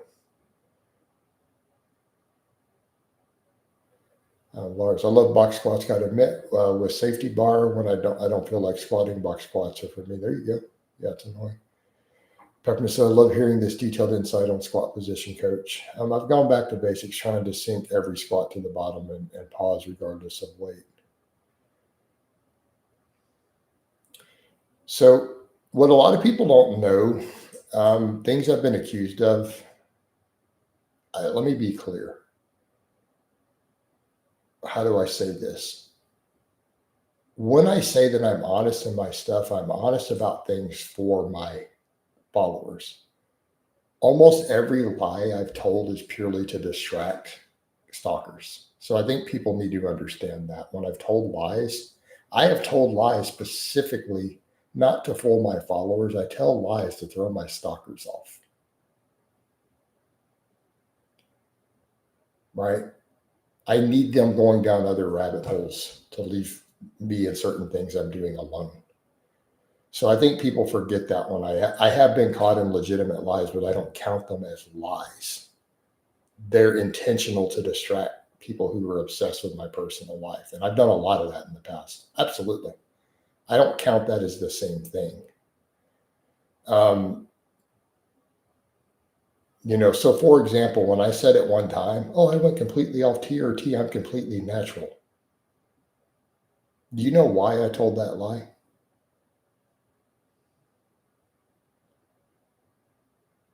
Think about it for a moment. Why would I tell that lie? Was it for business? Was it for marketing? No, it's because the police were telling me, oh, yeah, your stalkers are filing police reports saying you have illegal steroids in your house and you're making and selling steroids. And they're wanting us to get warrants. We've been getting police reports from your haters. Like, yeah, who are pushing us to get warrants to search your house. We're not going to do it, but it's like they are asking us to do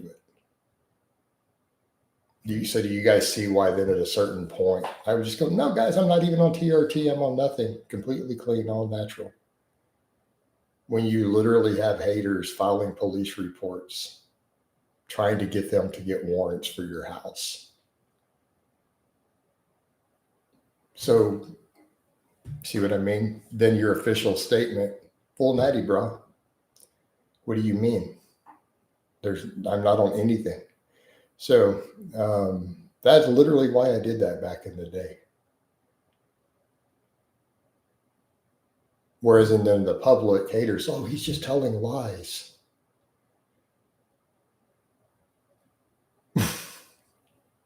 They're just an FYI. All right, but let's come over to some of these questions. Per Dr. Rhonda Patrick, I don't want to hear her stupid name ever again. She is a complete fraud and quack. Don't bring her up in here again. She is not a topic of real conversation in fitness. She is a supplement salesman, nothing more. Yeah, they're good, but pause. Jen's Nibido is injected. They release over 10 to 12 weeks. Correct. So yeah, usually the Nibido is a 1,000 milligram big old booty implant, pretty much. Well, the Nibido is technically testosterone undecyclinate. Can you do TRT as your hormone production gone forever? Hey, Jens, you don't come off TRT. Like once you're on TRT, your production is pretty much gone. But here's the interesting thing. Why is everyone so scared of TRT? Like if you go on TRT, then go on TRT. Just accept it for what it is. You know, I don't know why dudes act like it's some horrible end of the world thing. If you need TRT, then go on TRT. If you don't need to be on TRT, don't be on it.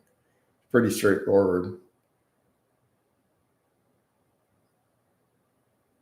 What you should be focused on is, do you have good, robust testosterone levels? That's it. Like I don't really see the arguments against it for just quality of life for anybody, right?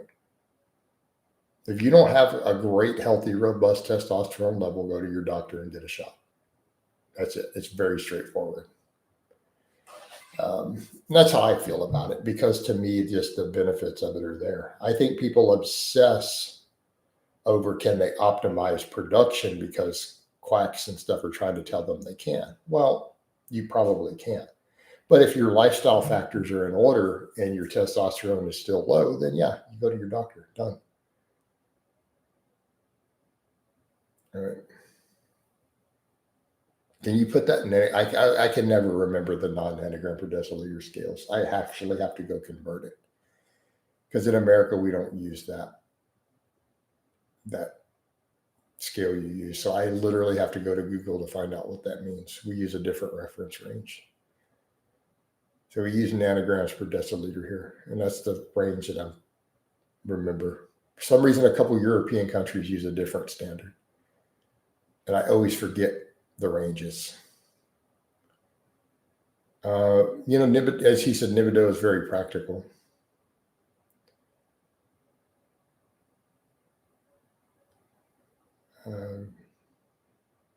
Yeah, Ryan says he's been on TRT almost a year, definitely worth it. But if your lifestyle factors are in order, there's nothing else you're going to do other than go get your shot. Obviously, if you're overweight and you drink alcohol and stuff, those things, fix those things, right? And then see where it's at. Morning veins, well, they're not woken up yet. Give them a little time, though. Give the veins some time.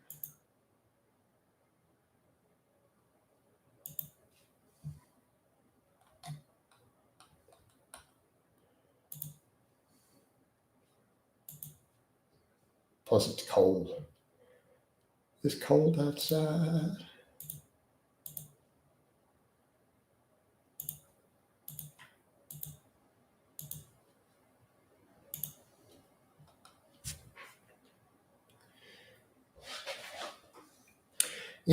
But here's my thing when guys ask about TRT. TRT is not really, shouldn't be a fitness or a lifting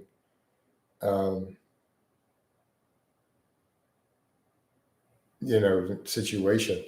Like, it's so strange to me that it's a lifting topic when it should just be a men's health topic. Like, this should be discussed with your doctor. Like, why do people ask lifters about TRT? I'm just going to say this politely. That's stupid AF. To ask a lifter, and I get it, I'm a coach who promotes this stuff, so I get that that's a little different. But on average, asking a lifter or a personal trainer about TRT is effing retarded. Unless you know they have a serious, like they really are well read and researched. Why would you do that? It's not a bodybuilding or lifting related topic. It really isn't. Not really. It's a men's health issue. It should probably be discussed with your endocrinologist. You know what I mean?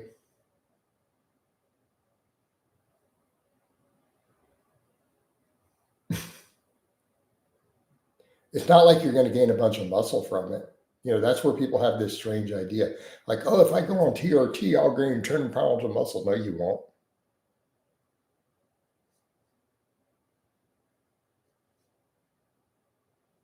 Right?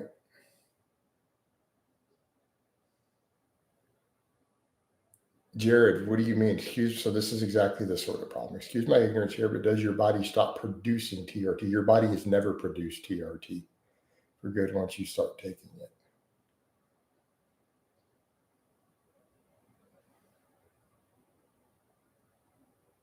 When has your body ever produced testosterone replacement therapy?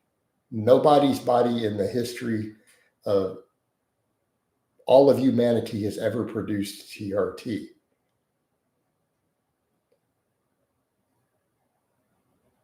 Your body has never produced a synthetic replacement therapy from a doctor.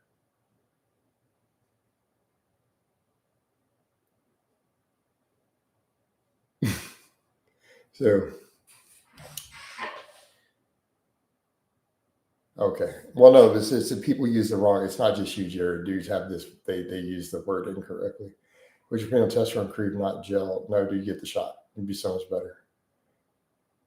I have never seen anyone who regretted going from a gel or a cream to the shot. So I'll go down this road. I mean, Joe Rogan was pushing TRT pretty heavily for a while on his podcast. That's probably where people are getting fixated. I mean, I get it. It's great. I mean, I think TRT is the greatest thing since sliced bread, personally. Right?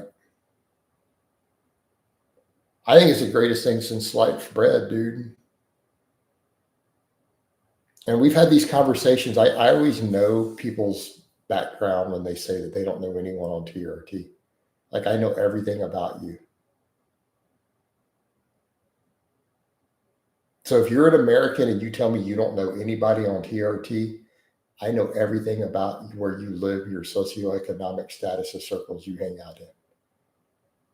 Like, that's a big old red flag. So basically, you live in the ghetto. Like, really?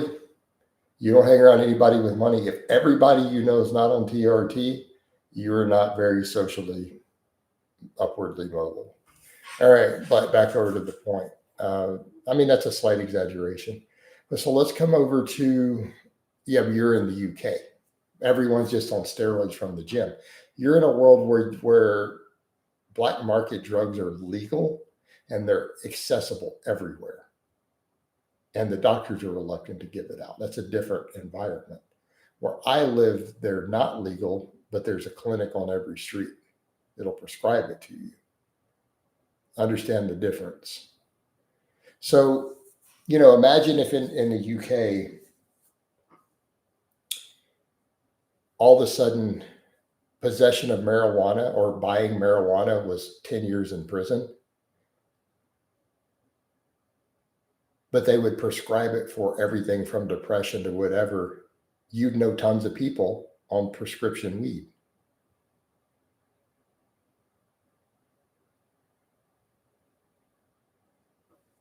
Right? So back over to your point, to Jared. Let me get to Christopher, then I'll get to Jared. I agree. The problem with this is that people automatically associate TRT with some bodybuilding, and it's not. You're never going to be a bodybuilder on TRT. You're never going to be a bodybuilder on TRT. It's not conducive to a bodybuilder. Why? Natural bodybuilding doesn't allow you to take it. You're in the normal testosterone range. You're never going to be shit in bodybuilding. It's completely anti-bodybuilding. Like, because if you're blasting enough gear to be a serious bodybuilder, your doctor's going to freak out. Your TRT doctor's going to freak out when he sees your blood work, and he may cut you off. So you can't really truly bodybuild on real TRT, because then they're going to test for it and ban you in the natural feds. So there is no overlap, really. Like, TRT doesn't really work with serious bodybuilding.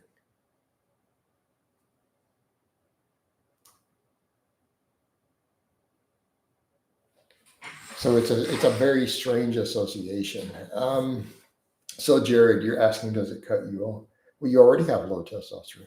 So Jared, yes, taking synthetic testosterone can be suppressive with some long-term suppression to your normal production. Absolutely, right? Under any circumstances. But if you're being prescribed TRT, you're already low.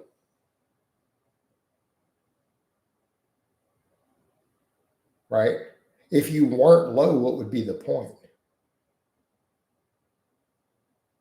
Like if you had a normal, healthy, robust testosterone and they give you a shot, it's just going to suppress what you were producing and replace it. You're probably going to end up right around the same, but you're going to have a pain in your butt cheek every 2 weeks and a $200 bill for the same result. Like it doesn't make a lot of sense. So why would you be on TRT if you're not low? So you're already low. So then, yes, you go on something that is further suppressing your low production. Well, yeah, obviously. Is High Rocks training the new best training system? I don't know that the system per se, it's just GPP. When you lose weight and your bench is the same, did you maintain or gain muscle? How much weight, gents? If you lost significant weight and your bench stays the same, you probably gained a little muscle, yeah. Yeah, UK is a different world, dude. Yeah, so exactly, Peppermint City gets me.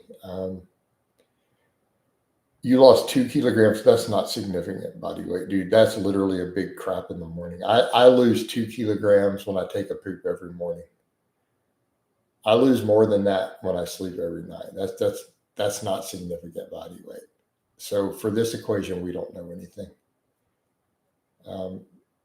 I'm assuming you meant significant body weight. Like if you lost 10 kilograms and your bench stayed the same, yeah, you probably gained muscle. My weigh-in morning to evening is 3 or 4 kilograms difference every day. So if I weigh in before bed and then weigh myself in the morning, it could be 4 kilograms apart on the same scale every day. Are most YouTube influencers on TRT? No, they're on straight anabolics.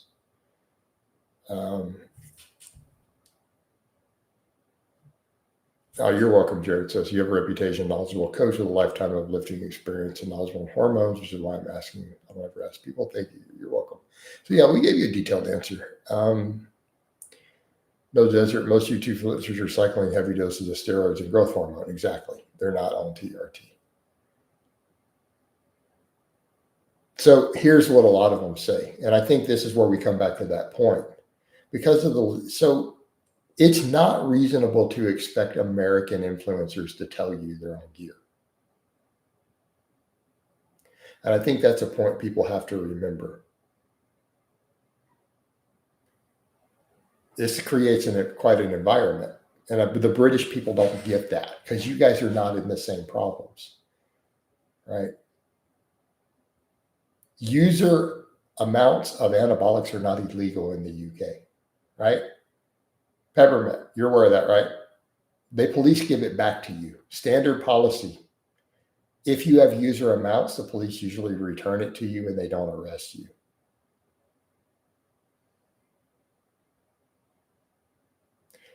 Where I live, user amounts that the average pro bodybuilder has on hand for his cycle is a serious, serious felony. Like you might as well have just shot somebody. So expecting all these bodybuilders on grams of gear to admit they have quantities on hand quantities that could land them in prison for 20 years to say it on camera is what you're asking them to do.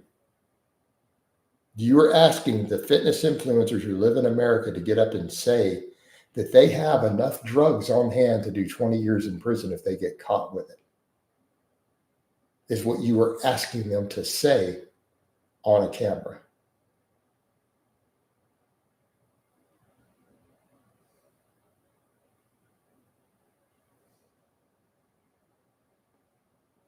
They have all the reason in the world to be fake natties, not only the money in. So, Jens, do you think it's a big difference from middle range testosterone to high test and reference range? For what purpose, Jens?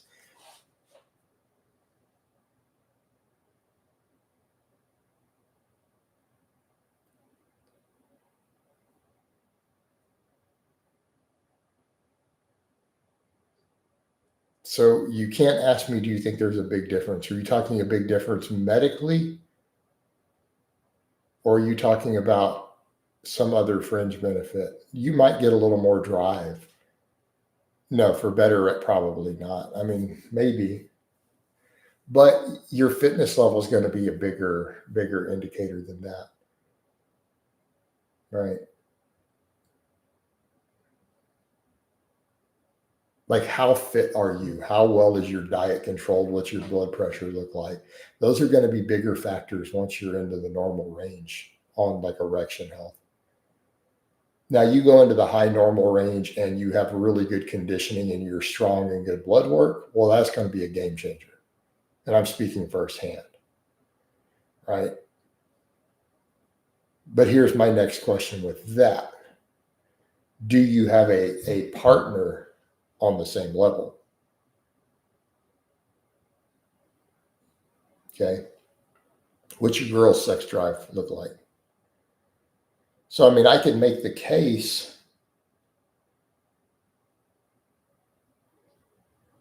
right? I could make the case for, so, I mean, I would be a textbook example. My current fitness level, blood work, and testosterone levels,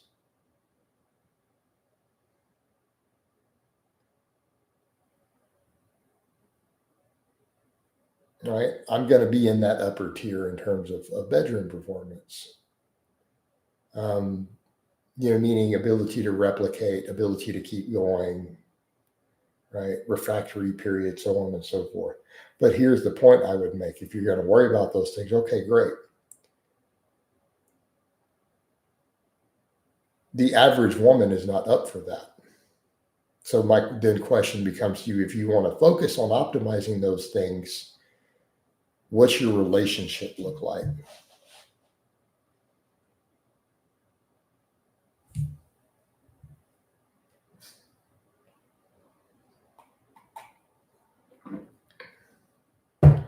In other words, if you got a girl who only wants sex for 15 minutes 2 or 3 times a week, this is a problem. Meaning your relationship isn't compatible with this goal.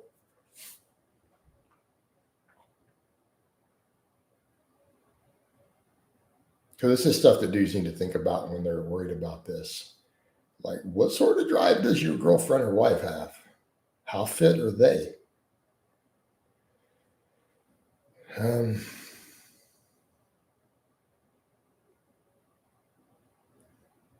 Right, they probably stopped it because people caught on to their gimmicks. Almost all of them are copious amounts of gear, right?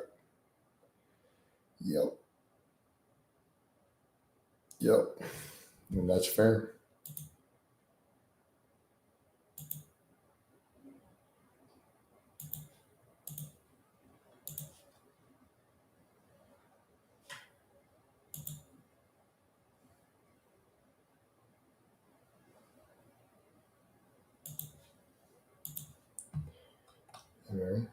Whereas in me, I'm not on any gear beyond a prescription from my doctor because I don't break the law.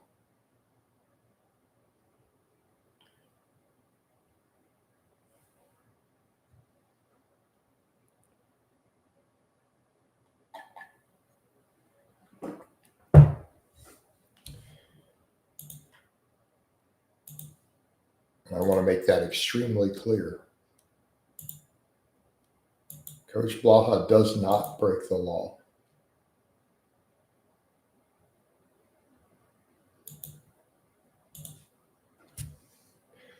Right. But yeah, Jens, I would say at a certain threshold, back to your question, going from the middle normal to the high normal reference range absolutely could affect sexual performance if the other factors are on point. Are you cardiovascularly fit? Are you strong? Do you have low blood pressure? Do you avoid alcohol? Like, if you removed all these other factors, right? Because otherwise, those are going to do more than the extra testosterone boost, But then I would ask the question of what's your relationship status with your partner? Like, are they comparable to even for there to be any benefit to this? Yeah, I'm going to train today, Joe. It's still dark outside. It's dark and it's cold outside. No, 4 times a week, training blood pressure is perfect. Okay. Right. You know, I mean, this was something one of my exes who was on my channel and I talked about, and I think people might have thought it was joking. There's a reason I put up with her stuff. When we joked and said in the thing that twice a day, that we meant that. Like her and I had sex for 30 minutes to an hour every single day, 7 days a week, 365 days a year. So this is what we mean by we come over to what does your relationship look like?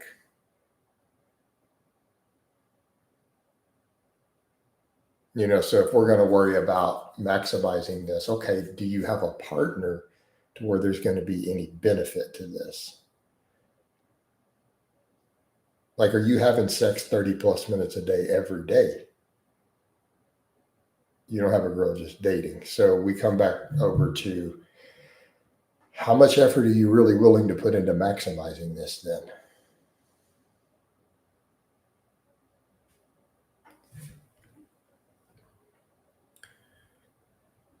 Right. So I'm sure it's pretty cold there right now, Peppermint. I mean, it's cold outside here. I'm kind of surprised, man. It's 44 degrees outside, but the sun's not up. Let me see what it says it's going to get up to later today. I'm surprised it's that cold. It wasn't that cold yesterday. All right.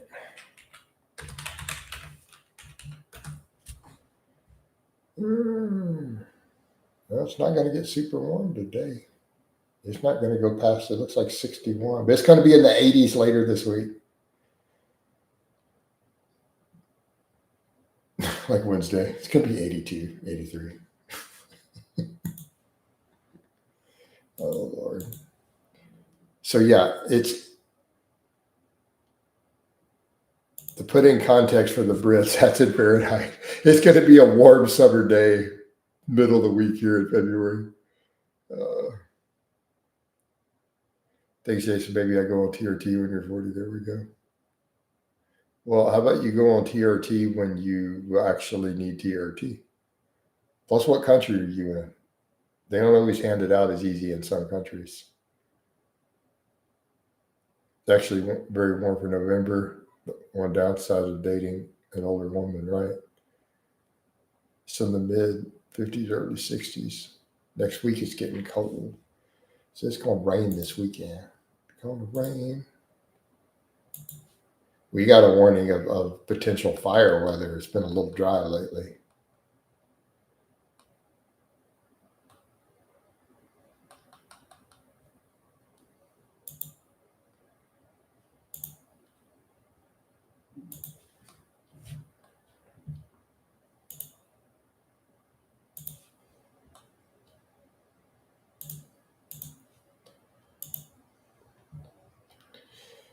Not going to be cold for just a bit.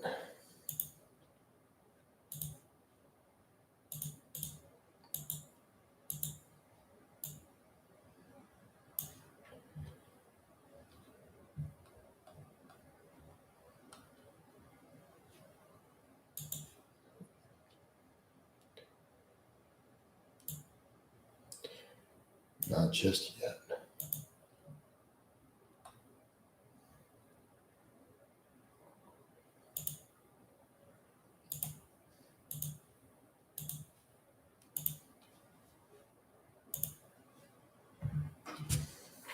It snowed here in Chicago. I had to clean my car. We probably won't get snow this year. We're not due for snow this year where I'm at.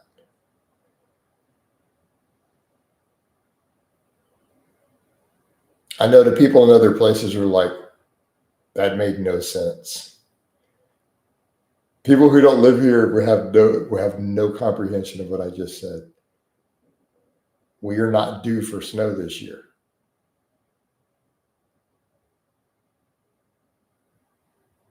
Right?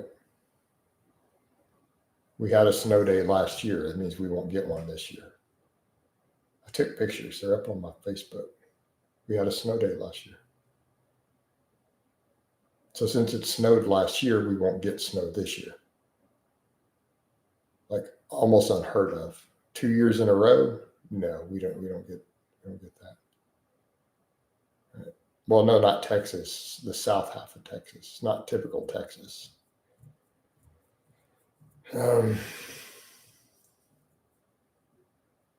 What activewear company like you? I don't have any. I used to do Under Armour back in the day. I mean, dude, I trained in men's running shorts.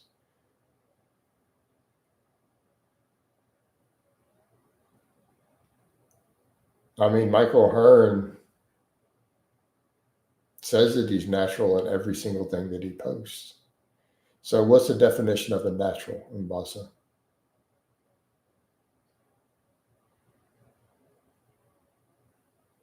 He is serious. That's why I'm going to laugh. So let's run with it. So Mbasa, what is the definition of a natural? A natural is someone who identifies as being natural.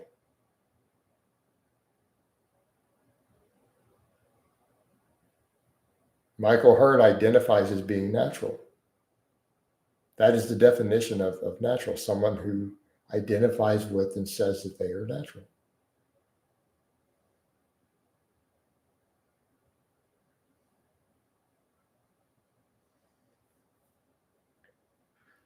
Do you think he uses PEDs? Okay. So you asked me, does Mike use steroids? There is no biological possibility that where he is at is even possible without steroids at any age, let alone his age. It's not even biologically possible.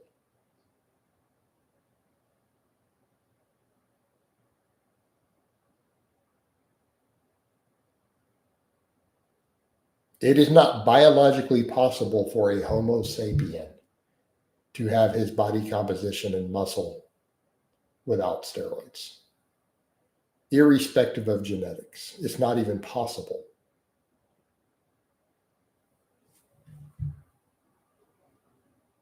Like literally, you could bet your life on that. You could bet the life of your firstborn child on that level of certainty. Like it's not even up for debate. But is he natural? Well, he claims natural. That's the definition of a natural.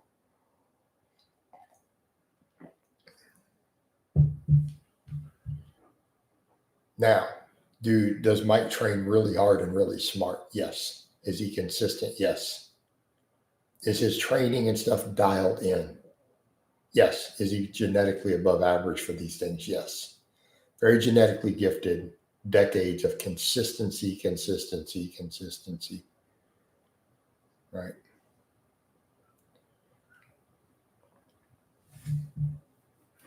Mike has basically admitted he's on gear, but he just trolls you people, by the way. He more or less said it. It's all just for fun at this point.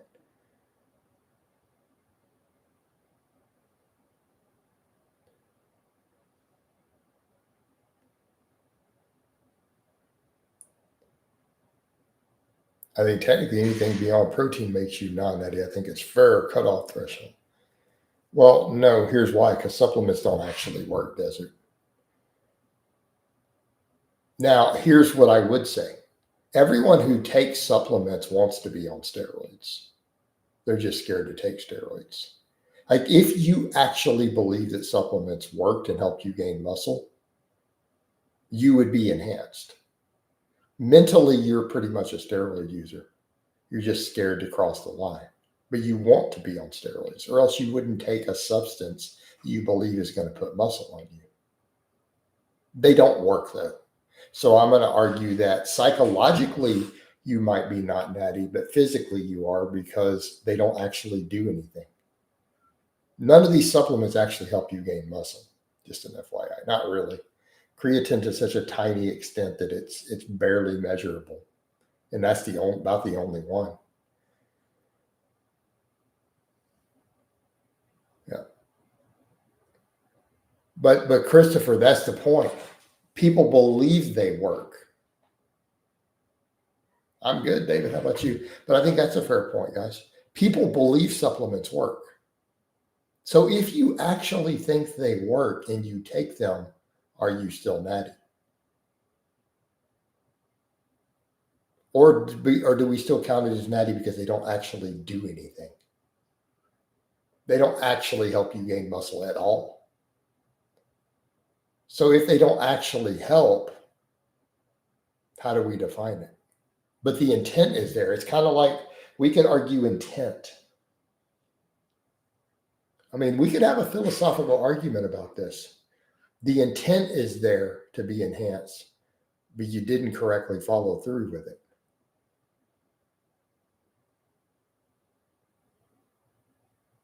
So what if you? So let's talk this over. From a criminal perspective,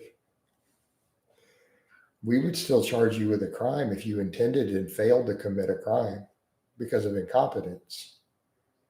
What if you intended to kill the person but you missed? Are you still charged with a crime? Like you grabbed a pop gun and didn't realize it wasn't a real gun that did anything, and you attempted to murder somebody with a toy gun.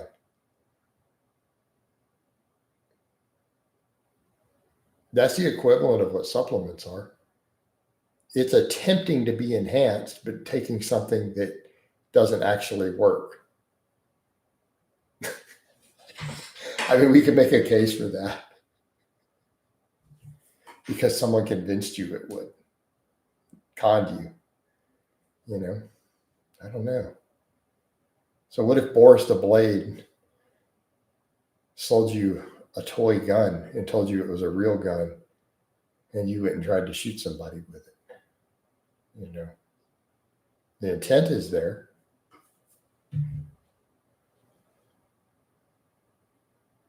Just saying.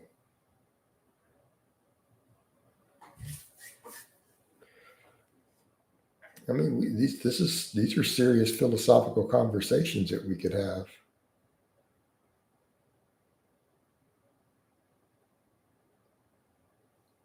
Right.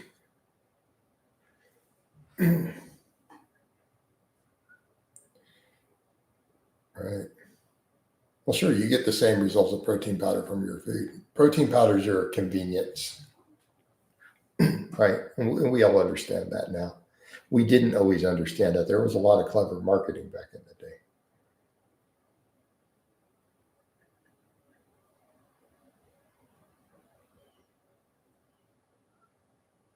But I think our problem is that this is what I've said before. Marketing is a marketing term. Natural is a marketing term. It has no real meaning. Because if we really wanted to use the term natural,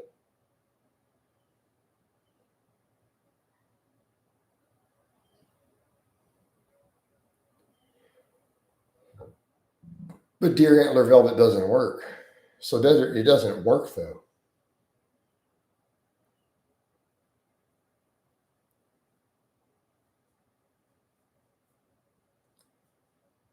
It was clever marketing, and then so they banned it based upon the market. It's just so silly. Oh my god. But David tried to follow coach's advice that anyone on YouTube is not natty and leave it at that. I don't care what anyone's taking in my gym, and that's exactly. That's the best way to look at it. Just assume by default all your fitness influencers are on steroids. Like it's just that's your safe bet, and move on with your life, and then train and eat correctly. And then people ask us, but I just want to know what's obtainable natural. Well, quit using influencers because they're on drugs and they probably have certain genetic predispositions or they wouldn't be successful on the platform. So what does that have to do with you? All right. It's not practically useful when people say, I just want to know what's possible natural. Well, there's no practical benefit to that for you to know. So it's a waste of a thought experiment because you're not in their situation.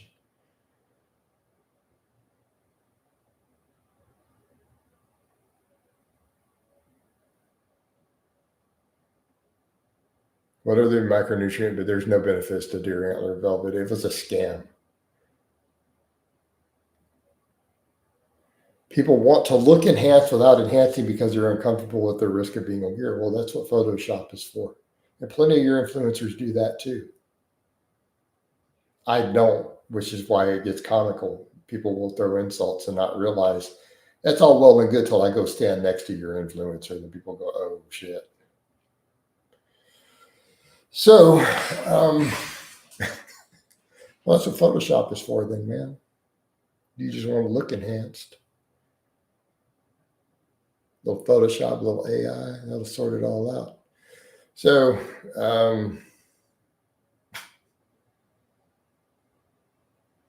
most of the influencers you follow do that too. So, it's the problem. But people love that. Well, I don't know what's pop. But what does it have to do with the average person? Like, if you're average genetic guy and you didn't start training till you were 22, does it really matter what's possible natural? Because you ain't getting there. Like, well, I just want to know what could be done natural by a guy who started training at 12 years old in the top 5% genetics. But how's that practical for you? So the best thing you can do to reach the most extreme natural, you need to build a time machine and start lifting when you're 12. You can't spend 1 week in puberty not under a barbell, period. You need to pick your parents very carefully. That is the only way to maximize to be elite natty. Genetics, training history. You need to be under a barbell the second you hit puberty, the day.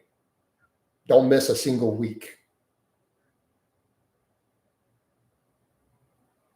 That is the only way to reach your natural limit.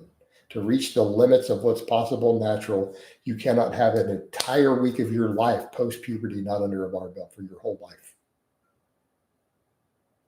What we mean 1 week, you can't miss that week at 23 either. So let's say you hit puberty at 12, you need to be in the squat rack that day, the day it happens, and not miss a week your entire life. Don't ever get sick. Don't ever get hurt. Don't ever have a surgery. No downtime. There's your strategy. Do not miss a week of training from puberty. And pick your parents really carefully. That's the only way to find out what's possible natural. There you go. That's the winning strategy. So we kind of come over to the point. So why does it matter what someone else achieved who started training when they were 12 years old and have good genetics? How's that going to apply to you? So tell the guys, maybe you should maximize from where you are.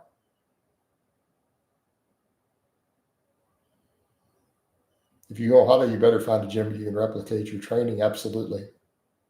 Which you should be doing. Why aren't you guys doing that? Arguments I have with clients over this.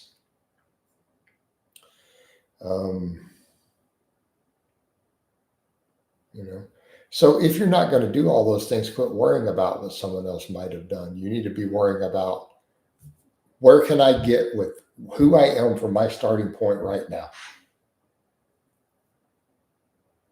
No. If you drink, that's a problem. Drinking is going to blunt muscle growth too. You can't drink.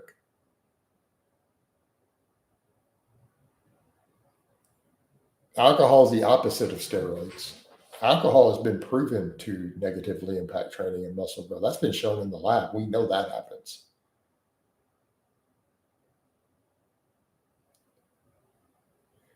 Yeah, exactly. What's possible natural translates into I'm afraid of being on gear, but I still want to look like I'm on gear. Exactly. But that's the other thing I tell guys. Okay, so if it's that important to you to look like you're on gear, then you need to go on gear. I'm just giving you the simple reality. If it's that important to you, then you need to go on. It's very straightforward.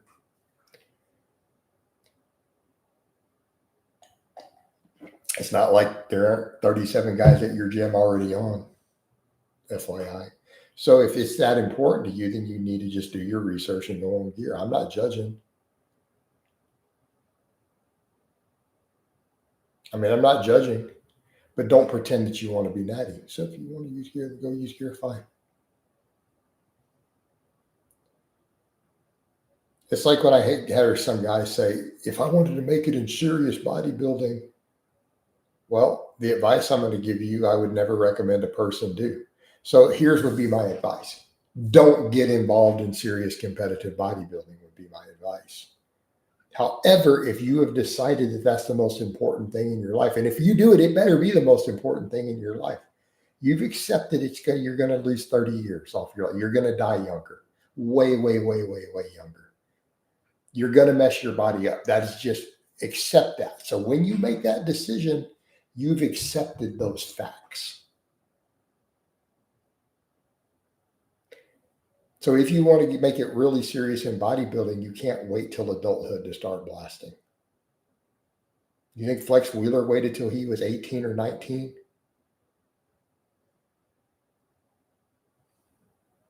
What age did Flex Wheeler start using steroids, self-admitted? Placed second at the Mr. Olympia. When did he do his first cycle? 16 years old.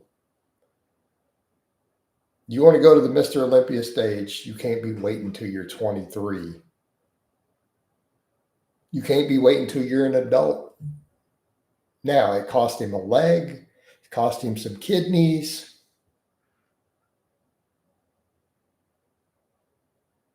Right? Now, he's paid a price for it. But, if you want to be a great bodybuilder, you want to make it to the Olympia, you might have to accept that you might die at 40. You're going to have to accept you may lose a leg. You may lose a kidney or two. But that's the price you're paying for it.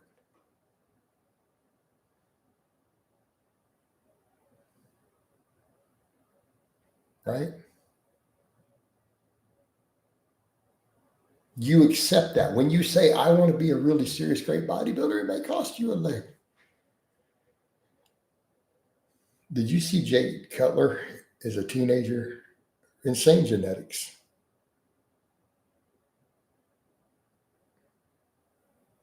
Bossa, do you not know what Jake Cutler looked like as a teenager? You're going to freak out and be like, oh, yeah, life's not fair.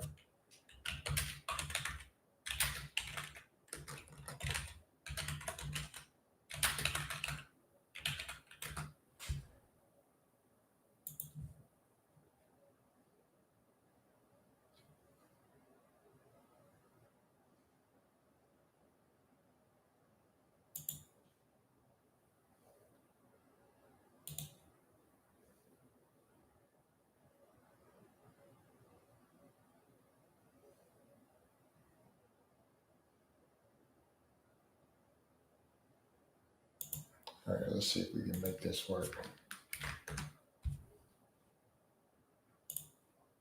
Here you go. You ready?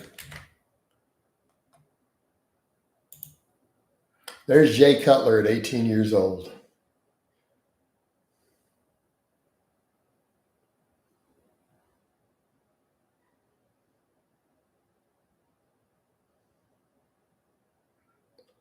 And Peppermint raises a good point too. If you're genetically gifted, you already know about it pretty early. Exactly. That's Jay Cutler at 18, guys.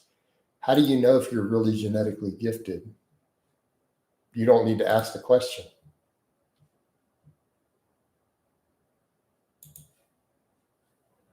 That's how you know when you're insanely genetically gifted towards something like that.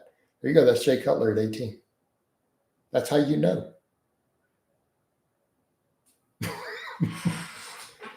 All right. There you go. There's your answer. So, John Hack. There you go. That's how you know when you're genetically gifted for powerlifting.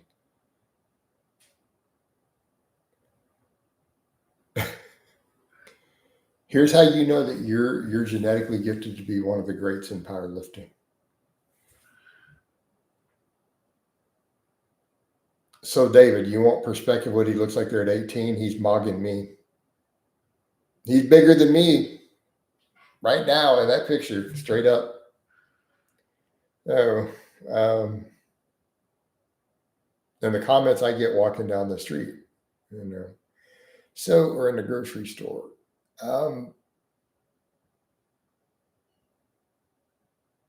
So there you go, John Hack. How do you know? How do I know I've got amazing genetics for powerlifting? I don't know. Did you need to follow a program to squat 500? Or did you just start going to the gym and squat 500 pounds one day?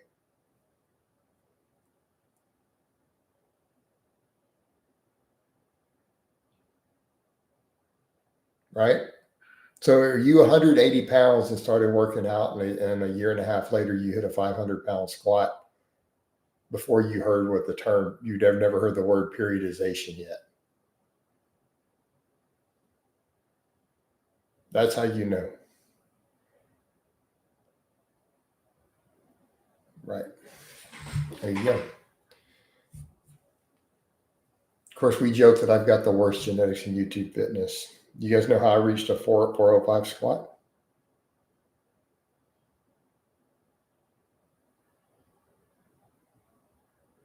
How long do you think it took me to squat 405? And what do you think my programming looked like?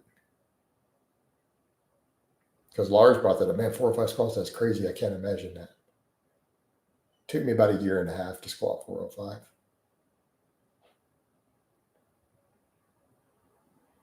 About a year and a half originally. What do you think my program looked like? Just come in and do 20 rep squats. Right? You just do 20 rep breathing squats. Right? And you'll just hit 405 plus. That's simple.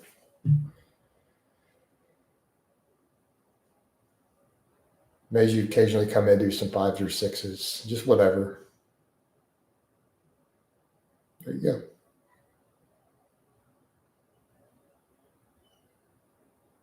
Right, just run super squats, you'll be fine. I was lifting a lot right off the bat.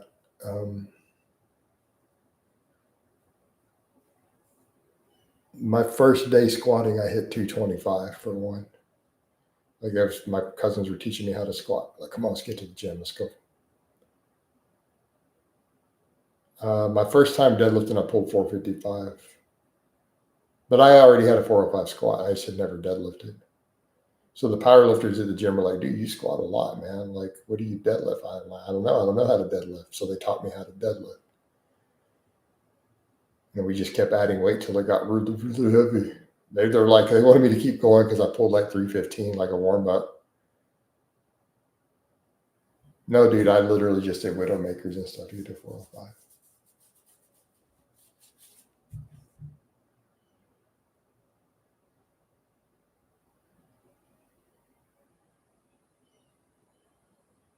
So for me on the deadlift, yeah. So they watched me hit like 405 for a double.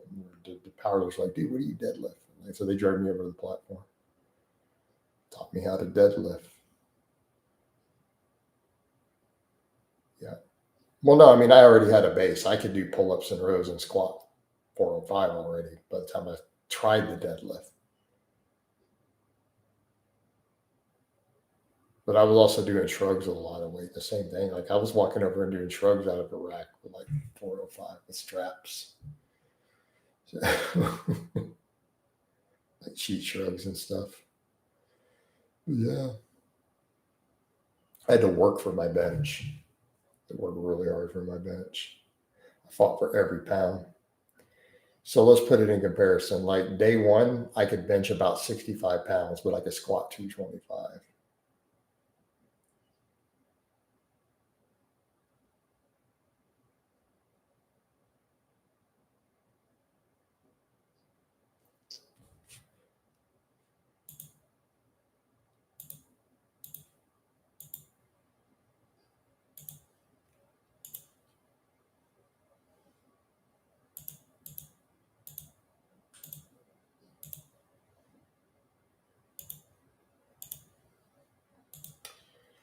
Right.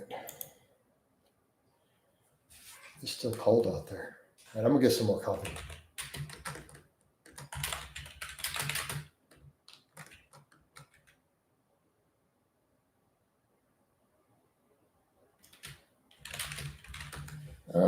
Took me over a year to reach a 225 bench. All right.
All right, we're back.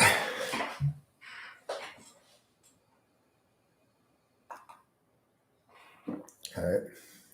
Heard crazy stories of Eddie Hall and others. Strongman having almost, but those, you would expect that. I mean, Julius Maddox really hasn't added that much to his bench press, right? But is that any surprise? All-time world record raw bench press. And you remember what he said he benched his first time?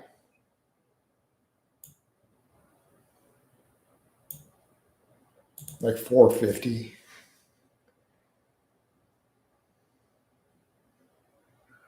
He wanted to see what he could bench press. He went to the gym and started benching. He got like 450. From doing push-ups in prison. He did nothing but push-ups while in prison and then tried the bench press. Benched 450. Current world record holder on the raw bench press. Like 780 now. What are you, 770, 780 at this point? Jeez, he's broke his own record a couple times. But you look at that and go, he's really only added a little over 300 pounds to his bench from being a beginner. So almost you have to wonder the question of, for most people, maybe adding about 300 pounds for your whole lifetime, probably about right.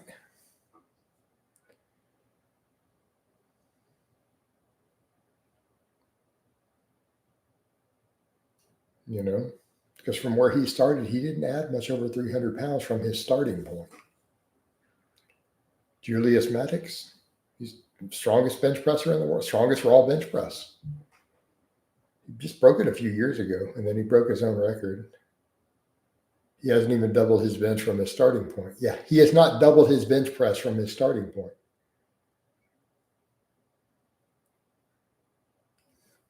This says something about our bench potential, doesn't it?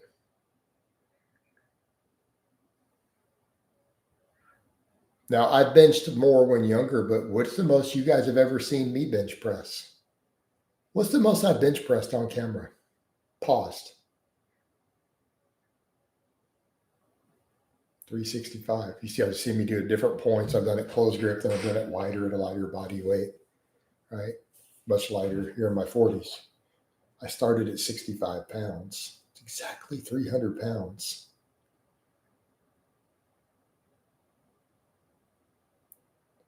No, not Eddie Hall. Julius Maddox. Eddie Hall started as a swimmer and a boxer. But I mean, it's fascinating. My best bench presses on camera have not been over 365. It's exactly 300 pounds more than what I started at from day one.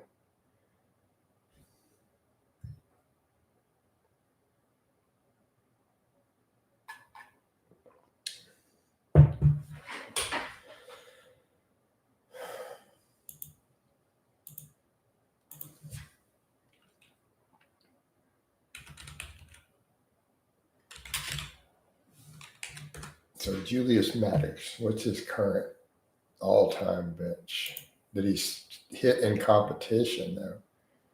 770 is his. He said that 5 years ago. I think he's broke it. So 782. He's hit in competition later. That's been his best.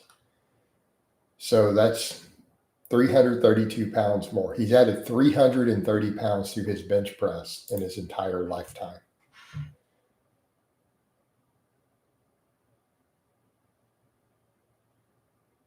Strongest raw bencher in the entire world. He's only put 330 pounds on his bench in his whole life. Oh, he's over 400 pounds. No, dude, he's a big boy.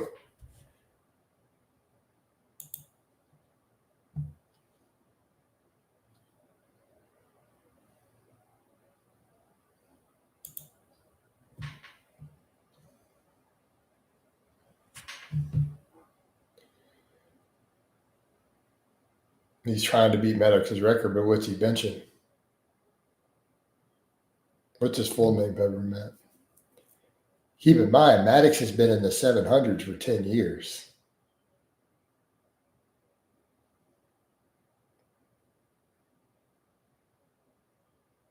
And he's kind of an outlier because guys kept breaking that record by 4 or 5 pounds, right?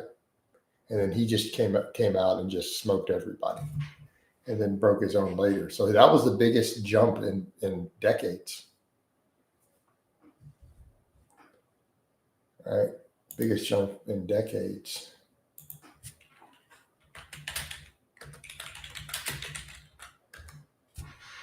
Joshua Baker.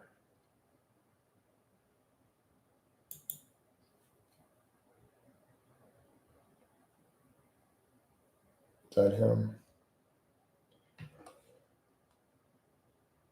He's not going to do it. Do you know why? I'm watching his goof offs. He's going to hurt himself. No, he's not going to break it.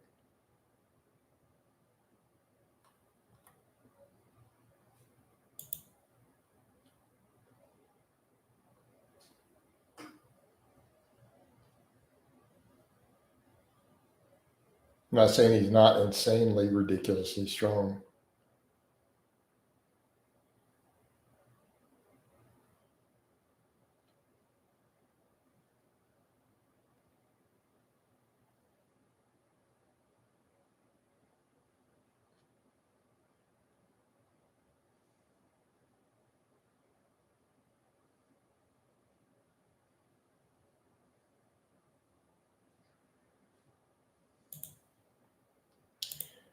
I don't think he's going to beat it.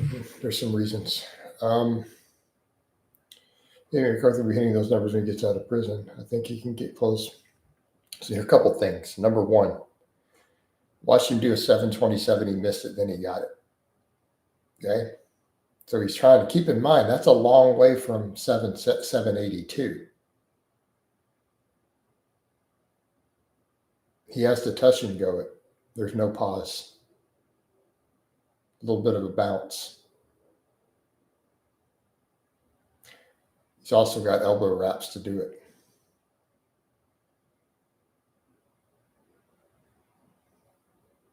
That's a hell of a jump. Also, he does too many circus acts like Larry Wheels. He's going to get hurt. And when he's hurt, that's it. It's over. Once he gets hurt, that climb towards the world record is done. That's it. There's no more. You're finished.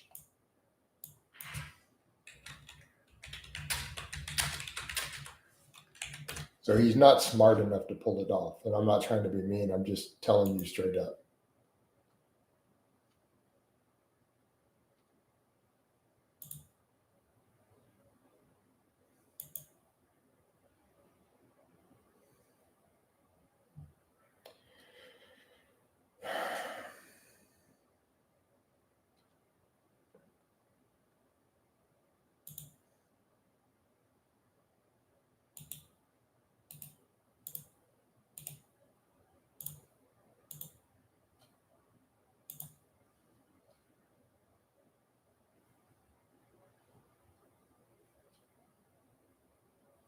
Yeah, you can't do silly stuff like that and have goals like that. It's done. Yeah, he'll be watching to see how he progresses. Yeah, so once he gets hurt doing the one arm benching and stuff, like, dude, no, he's gonna be done. Right. So unfortunately, guys who do showboat silly stuff like that and get hurt, they don't ever really make it. You know. So the injury risk is high. He does too much showboating. Too many circus type lists are going to get him hurt. You can't do that. Like, if you're serious about that goal, you can't do stupid stuff that's going to get you hurt. Not taking it seriously. Yeah, he's going down the Larry. He's literally going down the Larry Wheels route. So it's unfortunate. But that's the world we live in. The best of the best are so good that everyone else, it's just ridiculous. Like, we're literally having to, because if he's talking about taking Julius Maddox's world record, you see what I mean? Is an insanely, nearly pretty much impossible feat. So we're talking about a guy who is at a strength level most of us have never witnessed in real life, and we're to just Where that's how good the best of the best are. I can sit here and downplay it. Yeah, but he's never going to be at that level. Guy's a legit 620 bencher. Knows a 620. I looked up his meets. He's never hit 700 in a meet. If it's the same one, I'm looking UK bench only special. He got 622 in a meet earlier this year. So that's his competition. But you see what I mean? Think about how big of a jump that is to the world record. He adds 150 to that. He still isn't at the world record.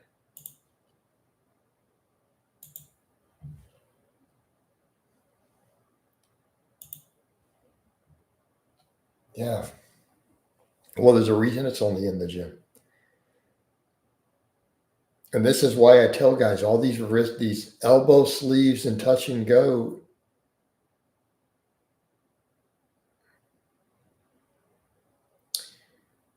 This is why when someone pulls up, well, whatever is lifting more than you, I'm like, there's lots of people who lift more than me, but why are you using this person? Bounce and go with elbow sleeves. Nobody cares. Right? Nobody cares. So, I mean, people pulled that with me with strap on, and I'm like, but I destroy him on all the other lifts. I'm in my 40s.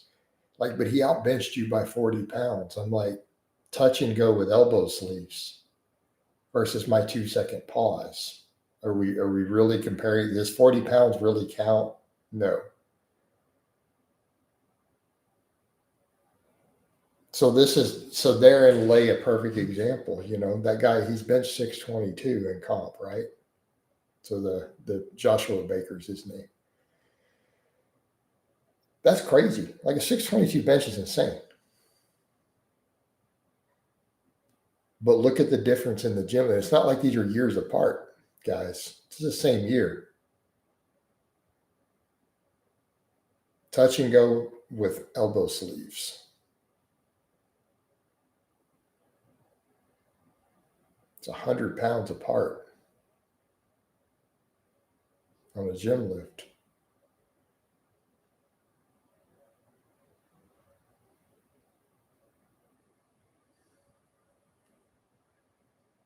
Right. So that's the point, even with strap on. So it's like, why are people pretending that strap on is some great lifter?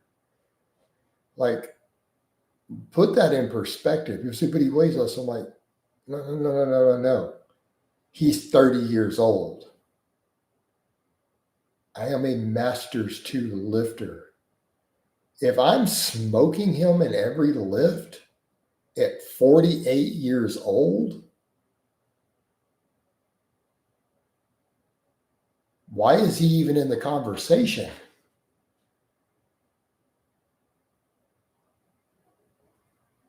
A young man who I can outlift at 48 years old should not be a topic of conversation.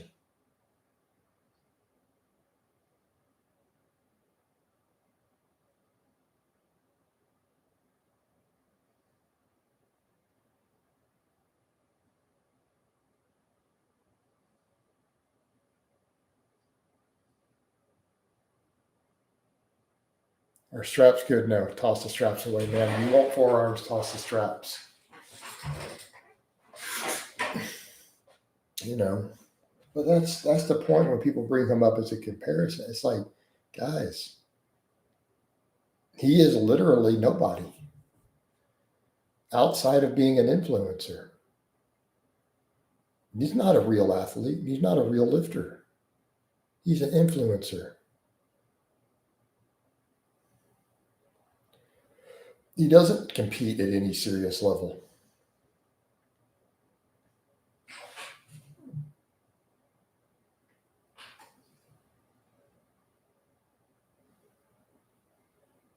Where's his world's invites? Where's all his gold medals?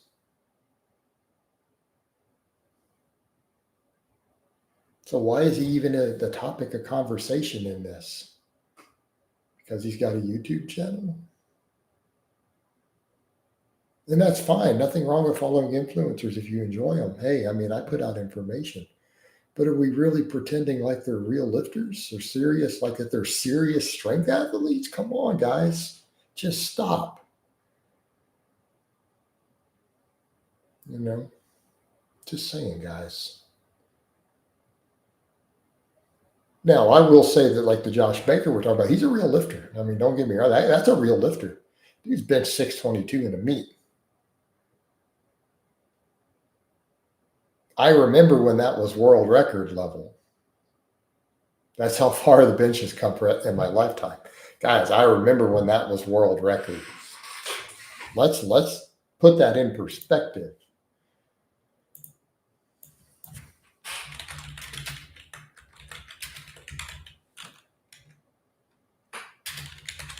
Let me pull it up by perspective. Progression of world record on the bench. Okay. Paul Anderson at 619, 1957. Pat Casey.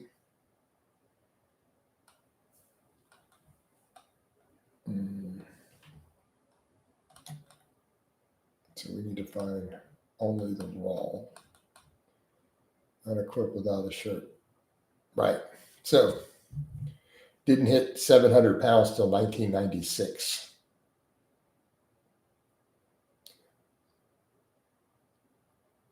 There you go. Until the late 90s, nobody ever benched 700 pounds raw. And then they just broke it. So it was like 705, 96. The next year, 711. 6 years later, a 2 pound, 713. 2 years later, 715. That's what it's been chipped away at. Mendelsohn held that record for 8 years. Spoto broke it by 1 pound 8 years later. So on and so forth. All the way, they've just chipped away at it all the way up until Julius Maddox, who's now broke it 4 times in a row. His current record is 4 years old now. So 2019, he broke it twice. 2020, he broke it again. 2021, he broke it again. So that's been the progression, man. It's been, nobody benched 700 pounds until I was pretty much an adult. I was 19 years old when someone finally benched 700 pounds. What federation did who compete with, David? What are we asking him? All right. Is Sam Sulek a legit lifter? I mean, he's technically competed, got a pro card, so he's a legit bodybuilder, but he's an influencer, really. Sam is not going to make it in bodybuilding, though. He didn't have the genetic. He's going to die very young, unfortunately. So, Umbas, instead of listening to what influencers, have you heard what serious pro bodybuilders have said about Sam? Have you got the opinions of the people who've made it in the past? Yeah, Sam's strong as hell. Sam's strong. He's on a lot of drugs. So, have you listened to the opinions of former Olympia competitors about Sam Sulek? They haven't had a lot nice to say.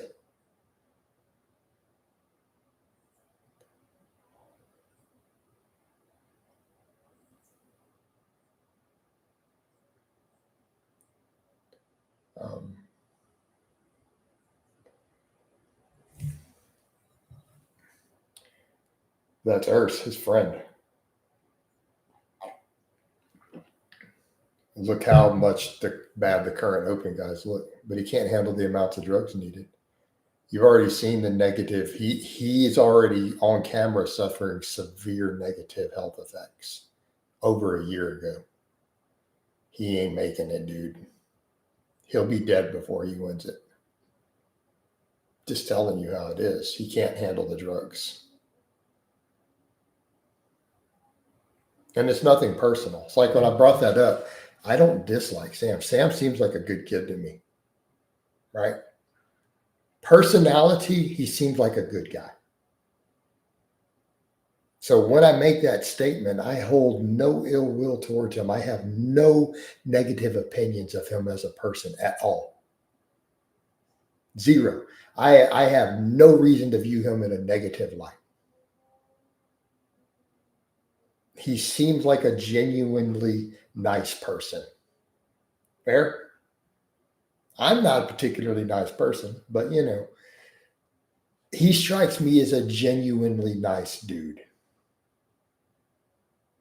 He is going to die young with what he's doing. Straight up. I'm just telling you. And I have a record of calling this. That is something I'm also famous for. Predicting the deaths of bodybuilders accurately. I've done it numerous times with pinpoint accuracy. I mean, I miss it by a couple of months sometimes here or there. I guess Pion would be dead in 12 months. He died in 6. Okay, I missed the mark a little bit, my prediction. But I didn't, because I said he'd be dead within a year. So that got used. Well, you said within a year. He died 6 months later. Okay, well, I was still accurate. Fair enough. But no, dude, Sam's not going to make. He's not going to make it in the open. He's going to be dead first. So it's unfortunate.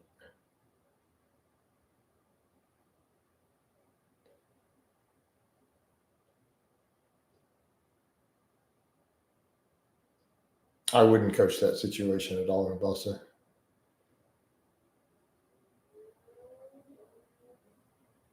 I wouldn't be involved as a coach because he's going to die young.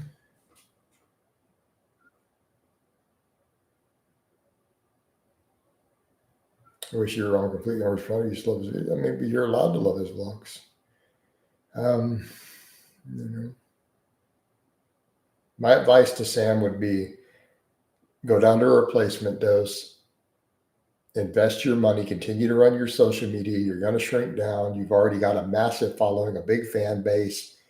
Market off your quirky personality. You're lifting. Take that money, invest it in other businesses.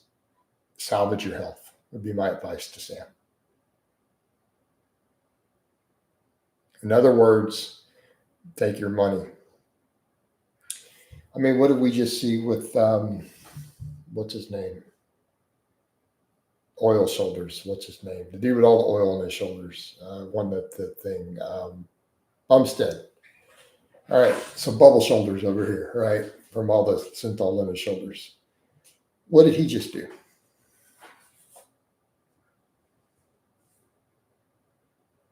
He made his money, said, look, I've won this 6 times. I've made millions of dollars, Bumstead.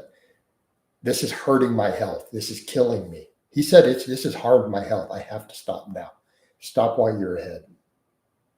Take the money. Bumstead's made millions of dollars. He's got a big outreach. Even the Classic was going to kill him. And he knows that. He said, this has harmed my health. I need to stop. He retired. Okay? 6 Classic Olympia wins. Realizes it's going to kill him. He is going to die from it. Stop. Smart solution. I would say to Sam, that would be the wisest choice because we're already seeing, you can already visibly see the problems. Stop while you're ahead.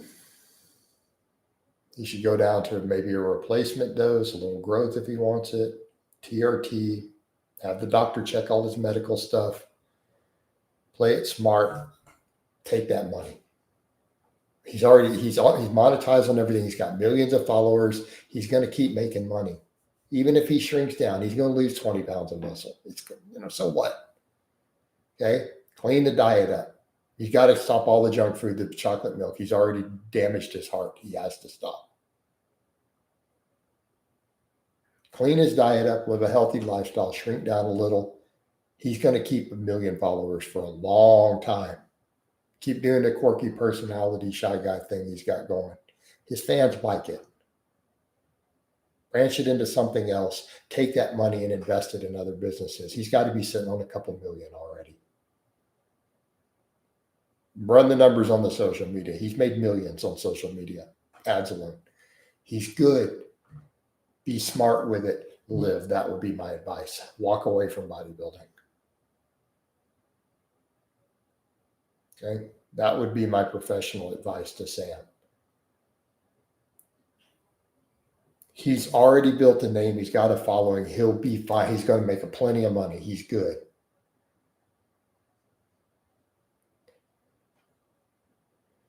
Reminds me of Erica Cantona at Manchester United. He just retired when he was slightly past 30. He was still an amazing football player. Exactly. Right? Exactly. So, and I would say my advice would be anybody who actually says they're a fan of Sam, like you say that you like Sam. Do you like Sam? Do you care about Sam as a person and his well-being? Are you a fan of the persona and the image? If you truly cared about Sam and you were truly a fan, you would give him my advice.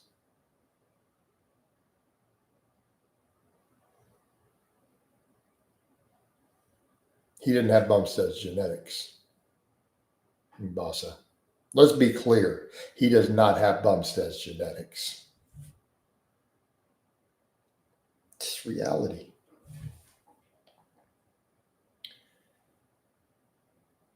Now, he's already made a couple $1 million. He has a big following. If he's smart, and he doesn't strike me as a dumb person. I don't think Sam is dumb at all. Right? I think he's actually pretty sharp. Okay? I think he's smart. If he's really smart, though, that's what he's going to do. Just take it in another direction. You've already got the following. You've already got money. You have investment capital. You have a fan base. Spend it off into something that's not going to kill you.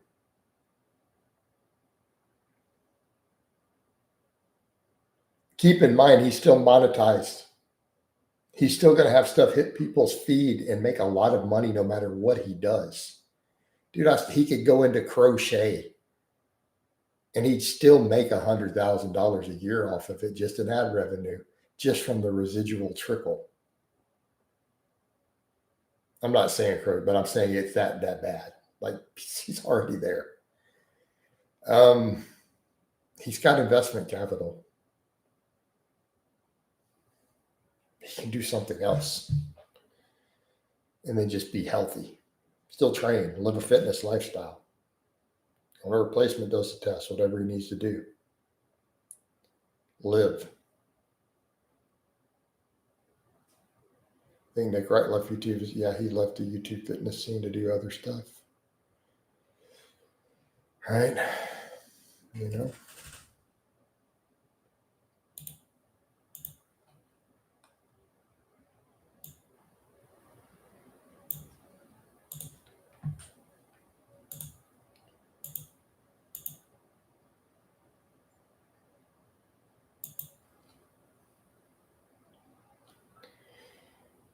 Man.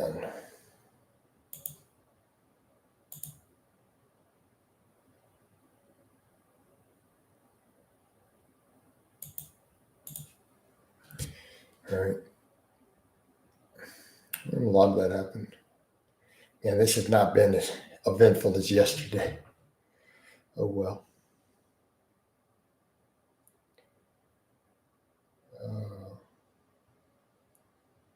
But it's all good. You win some, you lose some.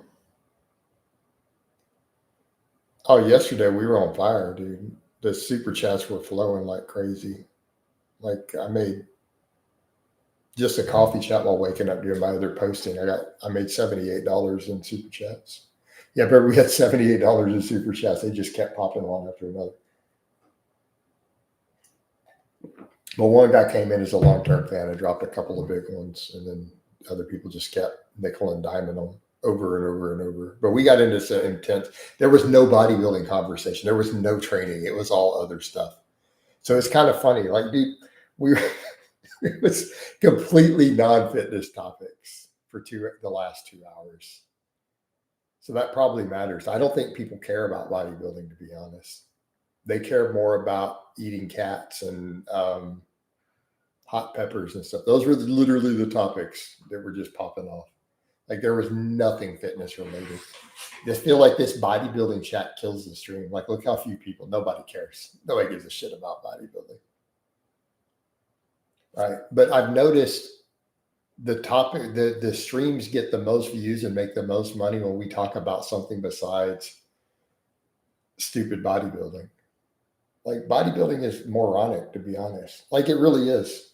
Like I don't care about competitive bodybuilding at all. I only bring it up because people bring it up. Like because other people are talking about it. Literally the only reason we're having the conversation.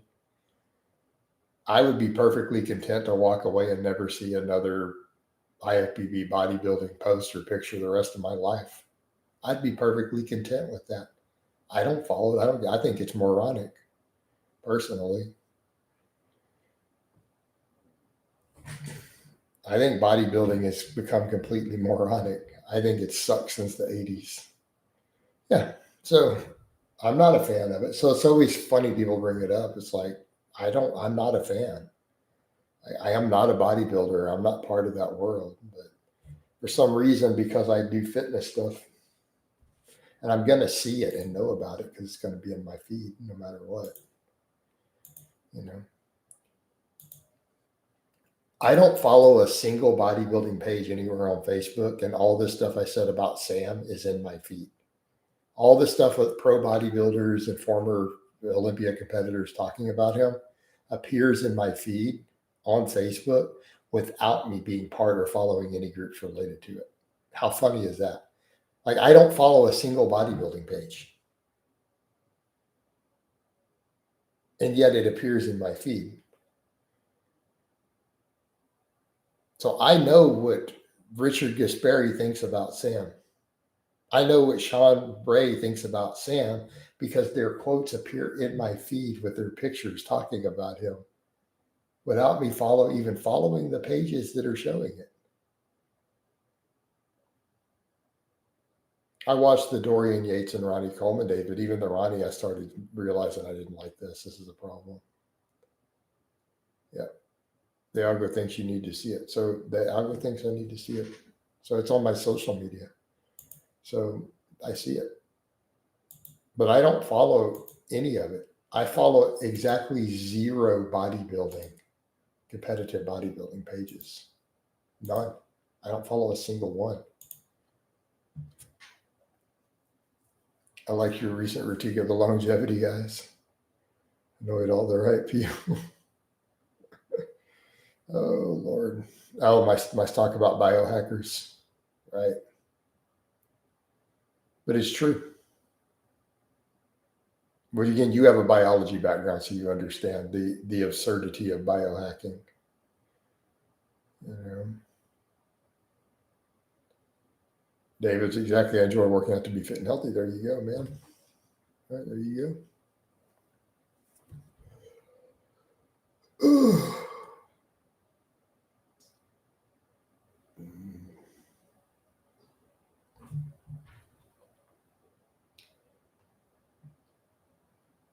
Not gonna lie, I kind of follow Nick Walker because he looks absurd. I'm not a fan in any way of Nick Walker.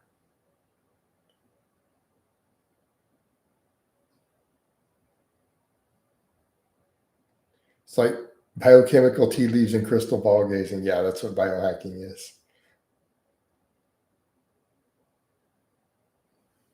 And the issue is that they're in denial of science. And people don't grasp it. They're like, but it's not based on science. Science is you actually study something. And when it's debunked, you step away and say, yeah, this was dumb. I'm not doing it. Biohacking is based upon the idea that you find a hypothetical pathway in the body and literally obsess over it, even when it's been debunked later. And you continue to obsess over it when it turns out to not be real.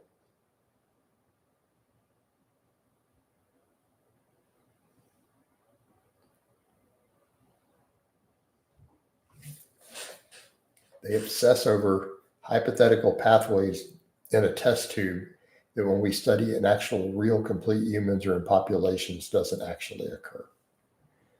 And they'll build their entire life around it. It's fascinating. But I've noticed when people who are into biohacking get in discussions like on my social media with me, they'll write 3-page long responses with explanations. I'm like, well, that's cool, but the people who do this don't live any longer than the general population. Sorry. So, I mean, ultimately, the proof is in the pudding. You can hypothetical all day long, but it doesn't pass the litmus test. Right? It's the same with all the people who go on and on about the oxidative stress of seed oils and PUFAs and that you must cook in all these other foods due to oxidation. And it's like, but then you just die of a heart attack. And assuming they have some garbage. So, well, the biohackers always have garbage. I'm talking their followers will do this too. They'll obsess over these mechanistic pathways with no evidence to a positive effect in the whole human body. And I think it's because people don't understand, they lose sight of the complexity of the human body. And they forget that it's like I've said, you could take any food on earth, anything that we consume, right? Anything that we consume, but do they necessarily live longer than people in America in Basa? Or their record-keeping issues? You'd be surprised when you look further into various longevity and studies of problems with gathering data. Man, you go down a whole rabbit hole there. Yeah, they die on a one node point in a mechanism without considering the whole, while forgetting the fact that when we look at stuff, because of the complexity of our foods, you know how many different chemicals and substances are in a piece of broccoli? Do you understand how complex your body is? So if our body consumes broccoli, right? And then you start looking at it and you realize, man, there's 300 different effects we can measure in the body from broccoli. Some of them are good and some of them are bad. Right? We all understand this. Does everyone understand this? There are positive and negative effects in the body from anything that you put into it, including nothing. That has negative effects too. Eating nothing has negative effects. A lot of them. So the list is pretty long. If you were to go down the mechanisms of starvation, it's just not just one thing. There's a lot of things happening when you're starved. There are hundreds of things happening in your body, different effects. So then, like you said, they hone in on one thing instead of saying, hey, what's the total effect? The total effect is that broccoli generally improves health. That's the total effect based upon the overall epidemiology and studies. People who eat more broccoli are more likely to be healthier overall. But they'll hone in on one data point, one thing, and they'll build their whole framework off of it. It's almost a form of mental illness. I think anyone who gets serious into biohacking, if they investigated it, probably have some type of OCD that could be diagnosed. Like I guarantee you the overlap is enormous. Right? Because the way they obsess over that single data point, often to their detriment. Right? We're falling into OCD like clinical behavior to where it's harmful. Right?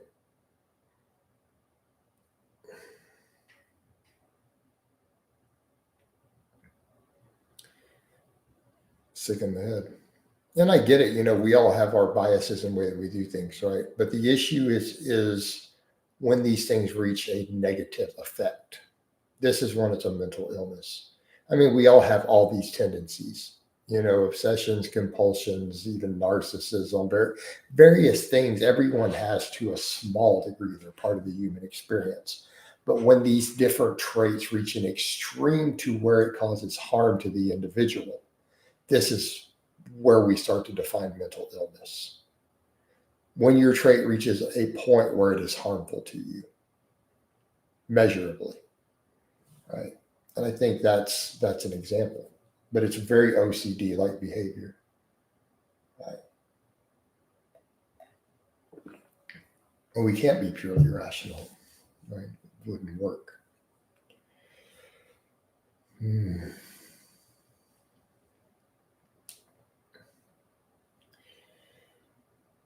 Yeah. So biohackers do these things. And I get it. But even me as a coach, I mean, I'm more than happy to discuss the extreme nuance in biomechanics and stuff with programming. But at the end of the day, it's not necessary. And I, just like many of the most experienced coaches out there, we go to simpler and simpler programming the longer we do this because we realize it works. And I think people forget that. I can program extremely nuanced, but so can Dan John.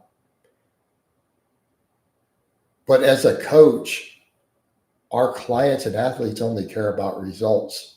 And if I can get an athlete to an exact performance level and result in their training from 50% of the complexity, is the complexity a positive or a negative? It's a negative. Why?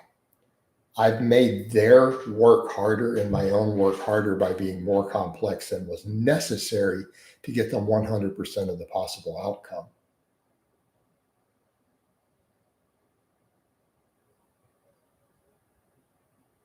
That's not a good thing. People paying you to be complex, or are they paying you to get them results?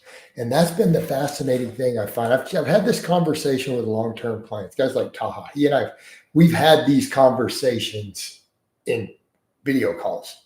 And he's like, I'm not going anywhere. He's like, I don't care how simple you make my programming. I care about results. I've had him 4 years. He buys 6-month packages, right? And he said the same. He's like, I don't care. But that's the thing. As a coach, when you realize a lot of coaches program complexity out of fear of losing clients. If I don't keep it complicated, they're going to drop because they don't feel like they need me.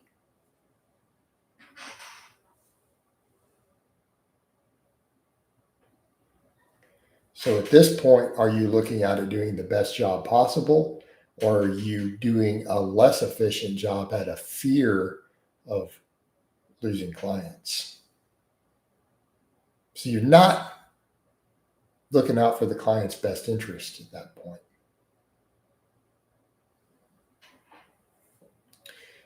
Whereas in the clients who really appreciate it are like, they don't care. They just want the results. And that's the people that you want, because they're going to stay on for 5 years.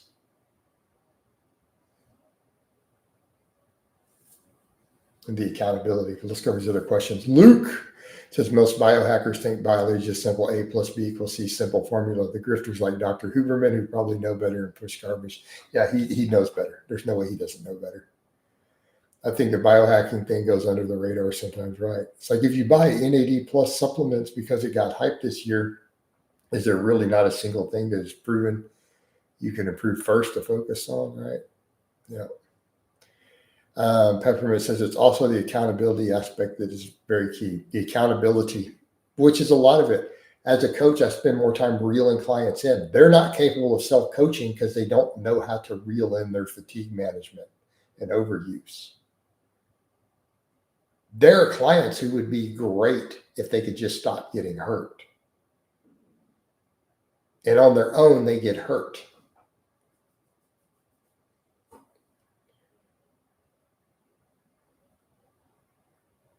It's also the accountability aspect that's very key, right? And it's the same with me, Peppermint. So let's say all the arm work. If I had been my own client, I would have made me cut out all that bicep work a long time ago. I'd been like, just stop. And I've realized that as a coach. If I had a client in my situation, would I be allowing them to do all that crap?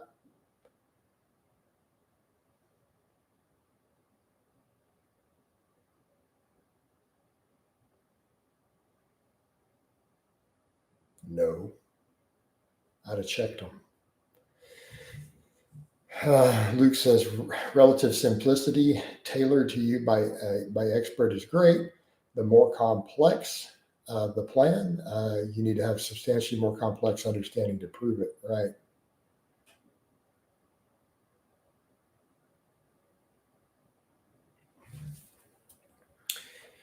Toilet paper tendons.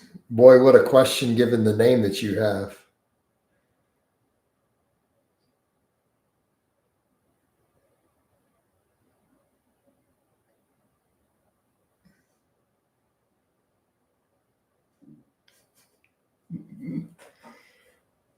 Why are you saying that Anadrol is progesteronic?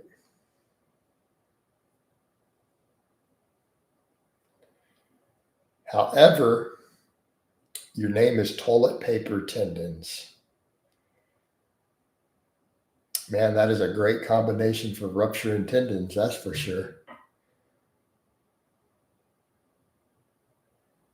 That's a great combination for rupturing tendons. I think it shows a good thing of a coach who is more willing to self-experiment a bit with himself, who would reel it in with a client. True. Absolutely. I had a client, we're not doing this dumb shit. Stop. Well, Luke, the same thing with the toilet paper tendons or those specific drugs. Oh, man. And because there's slightly separate pathways involved in it, man, that combination. My God, will you get strong on that combo? But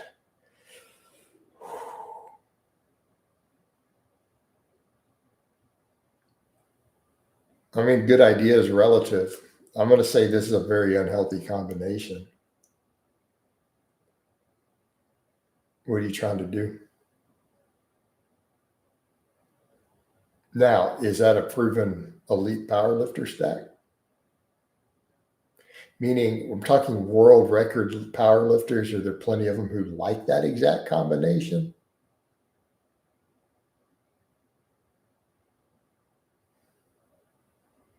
Sure. The injury rate high, yeah. But here's the thing dudes will ask about, should we combine these two drugs because they have a certain side effect? You're concerned of progesteronic side effects. Okay, whatever your concern is with that, I don't know what your specific concerns are or why you're worried about that. Well, let's assume you are. What's the difference between running double the dose of one and getting the side effect and two different drugs at half the dose if the side effect is the same? What's the difference? Why are you adding multiple drugs? What are you trying to get out of adding multiple drugs when you're tailoring this cocktail?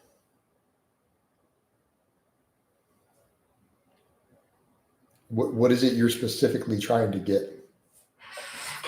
Why are you stacking a polydrug setup?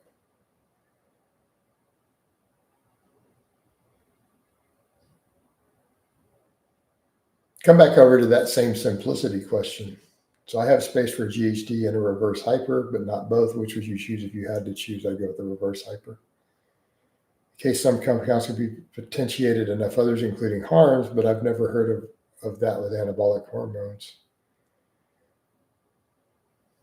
Right.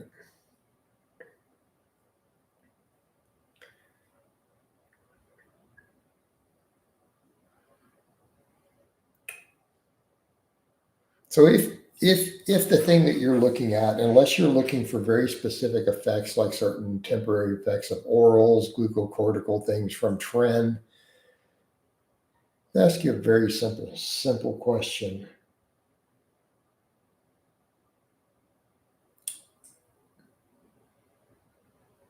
Why do you guys all insist that you need something besides testosterone? and then ancillaries to regulate things. And I get it, we can make the case for primo and DHTs, but ultimately, at the end of the day, couldn't you simply run the amount of testosterone you want for the androgenic effect and use aromasin to keep your estradiol in the optimal range and reduce your complexity a whole lot? Granted, you're going to deal with some DHT effects.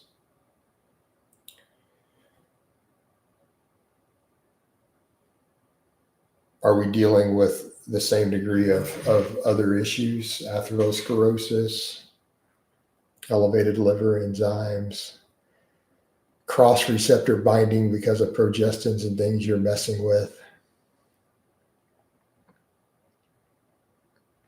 I would say for the average lifter out there, unless you are really looking at competing at an insanely high level at something, right?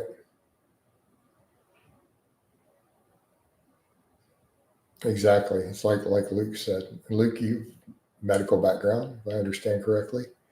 If ever blasted, it would be bioidentical test, possibly HEA, at most primo to substitute for aromasin. But I mean, I'm saying ADEX is problematic, right? But if we want the least harsh in terms of things like lipid profile, IGF-1, suicide inhibitors like aromasin, that generation, probably your healthiest route. Don't use Letro. Do not use letrozole. Word of caution there. Now, it's great if you have gynecomastia you're trying to reduce. There can definitely be a spot for that. But your health and how you feel, no. Aromasin probably, assuming you don't crash your E2, though, that's the other end. Like if we're talking health, it's better to have high E2 than low E2. Right? If you had to pick between the two, you're going to live longer if it's too high than too low. You're going to feel better if it's too high versus too low. I mean, neither one is ideal, but it's the lesser of two evils in the grand scheme of things. Right? Especially when we start talking stuff like accumulation of atherosclerosis or tendon health or muscle growth. Yeah. So generally speaking, simplicity.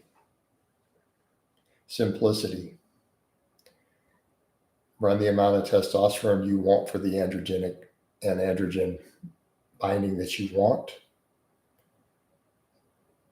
You could use aromasin to keep your E2 into the high normal range or where you're trying to keep it if necessary. As necessary, you may not need it at all.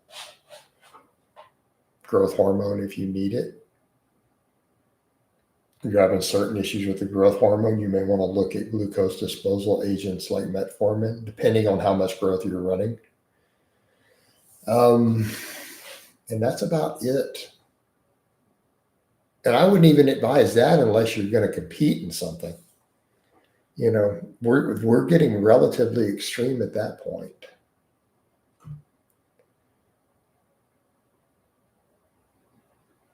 Right? Most dudes out there probably would do fine on just a little testosterone if they're wanting to do anything, kept within a reasonable range.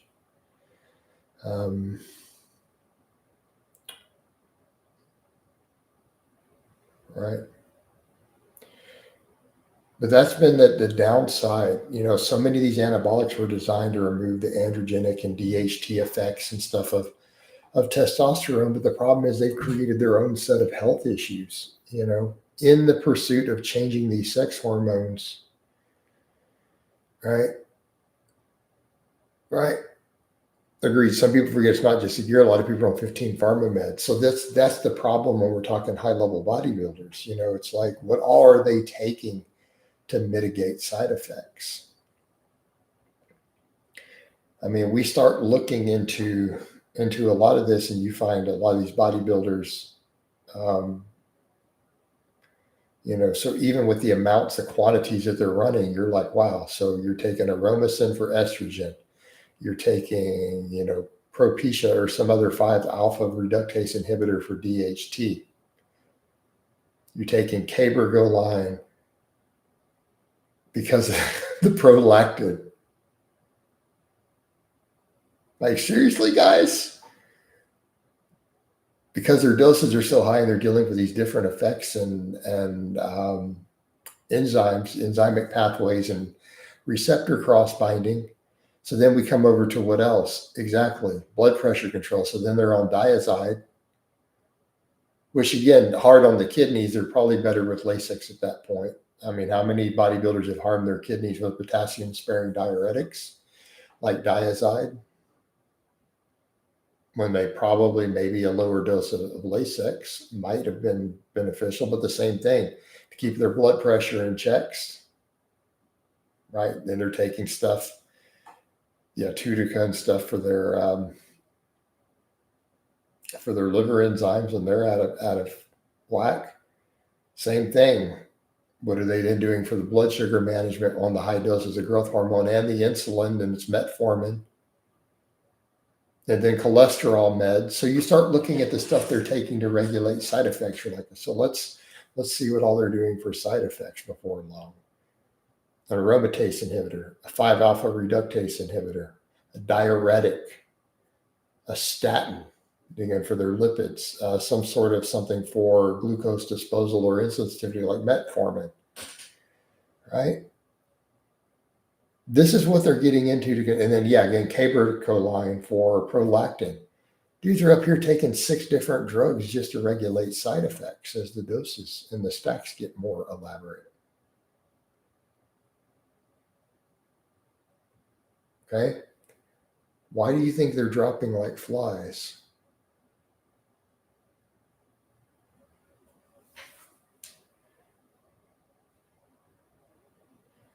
Right? That's where some bodybuilders' blood work, if you don't know better context, you would think they had a massive systemic disease. But I mean, and let's be clear, what I just listed is really common. Like if we say, oh, those 6 things, do you understand in the bodybuilding world how normal that is? Do you understand how normal that is in their world?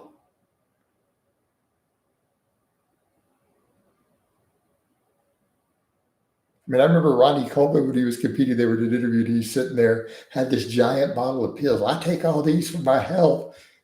You're like, dude, there's like 8 prescription bottles there.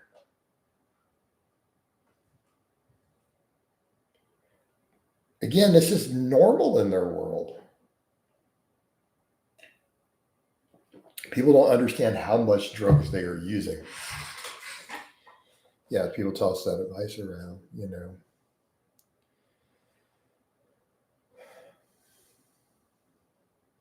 Yeah.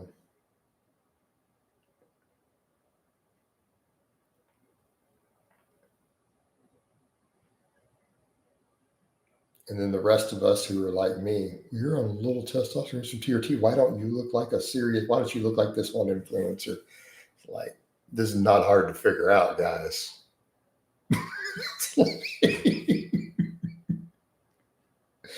You got to wonder, is that a serious question? Like you've got to just stare in awe at the question. It's like, but it's because they don't know, they don't have any clue of what's going on in that world. Whereas in those of us who know, we know that, and we know, this bodybuilder alone is on 8 drugs to control his side effects alone from his drug stack. These are to control the side effects. So why don't people look like that? ACG to keep your balls working. Oh, but here's the thing, Luke. So people are all thinking we're talking about the open bodybuilders. No, we're talking about the men's physique competitors. So let's spin that around. There we go. So we just had this whole conversation, right? All this stuff. It's like, so we're describing that, and people are thinking we're talking about the guys on the Olympia Open stage. No, dude, we're talking about the 180-pound men's physique competitor. There's your context. When we say they're taking these 6 drugs just to control the side effects, we're talking about the men's physique NPC guy who doesn't even have his pro card, who competes at 175 pounds.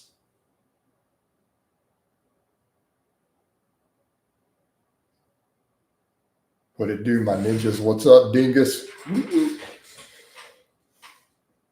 don't know, man. What it do? Yeah, so people forget that.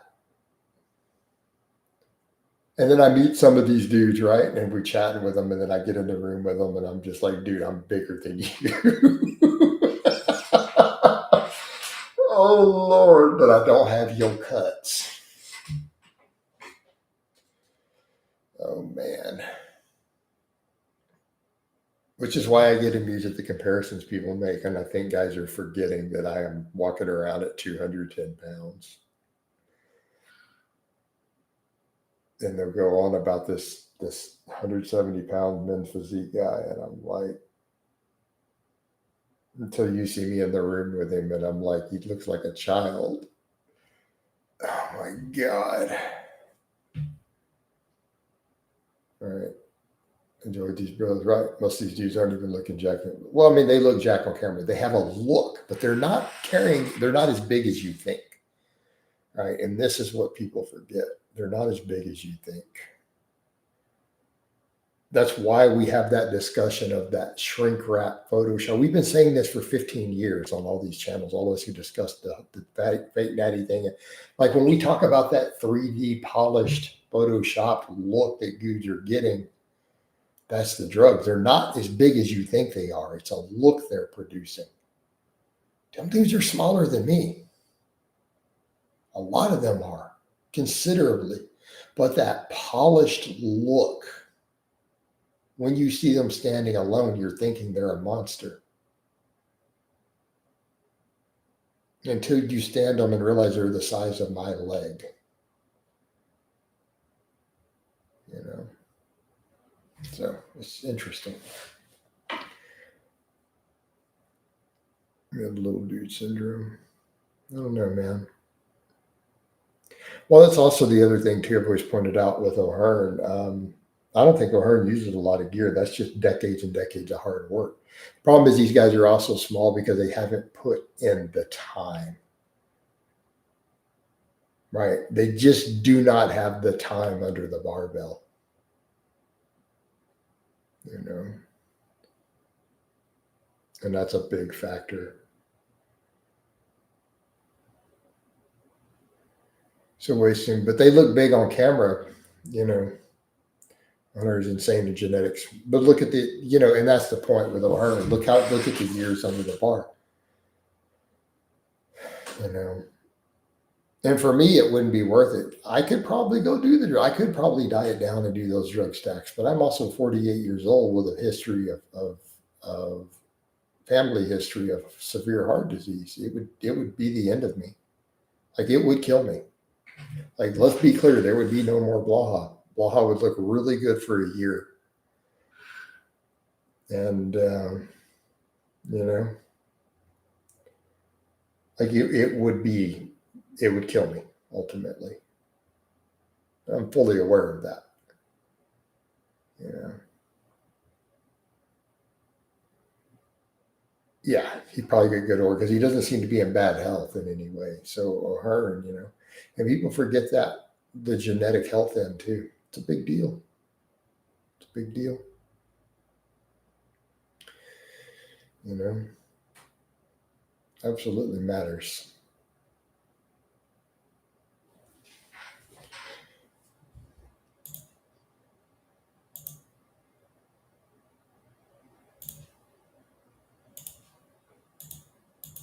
Hold on, I need to get another one of these posts going in a minute.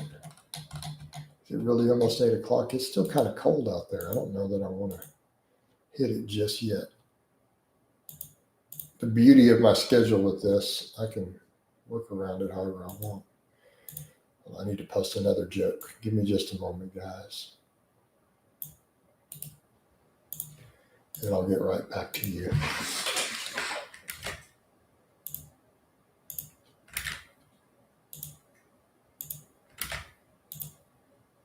And then I might need a quick bathroom break, and then we might come back and run a little longer.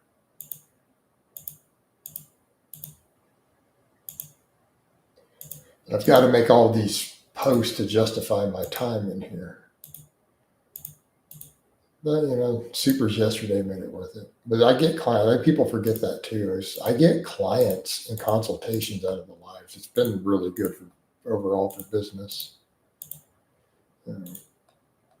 I can justify spending the time in here as long as I multitask.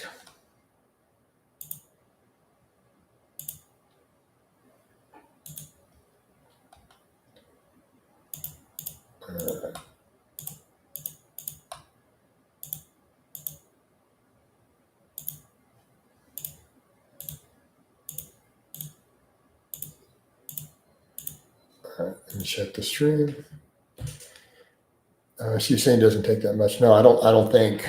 I think O'Hearn is a very low doser for 40 years straight. Yeah, you have 24-year-old bodybuilders with incredible hypertrophy response to drug genes, but not so much the health part, right? And I think that's your difference between guys like Cutler versus others, right? Jay Cutler's in pretty good health. Flex Wheeler, not so much. What's the difference? Be right back. I'm going to get coffee and rest.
All right, we're back.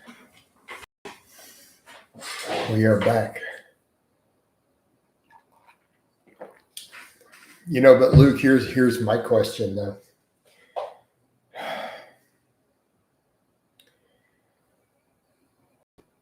Do they have an incredible hypertrophic response to the drugs a lot of these guys were seeing, or are they just using that much?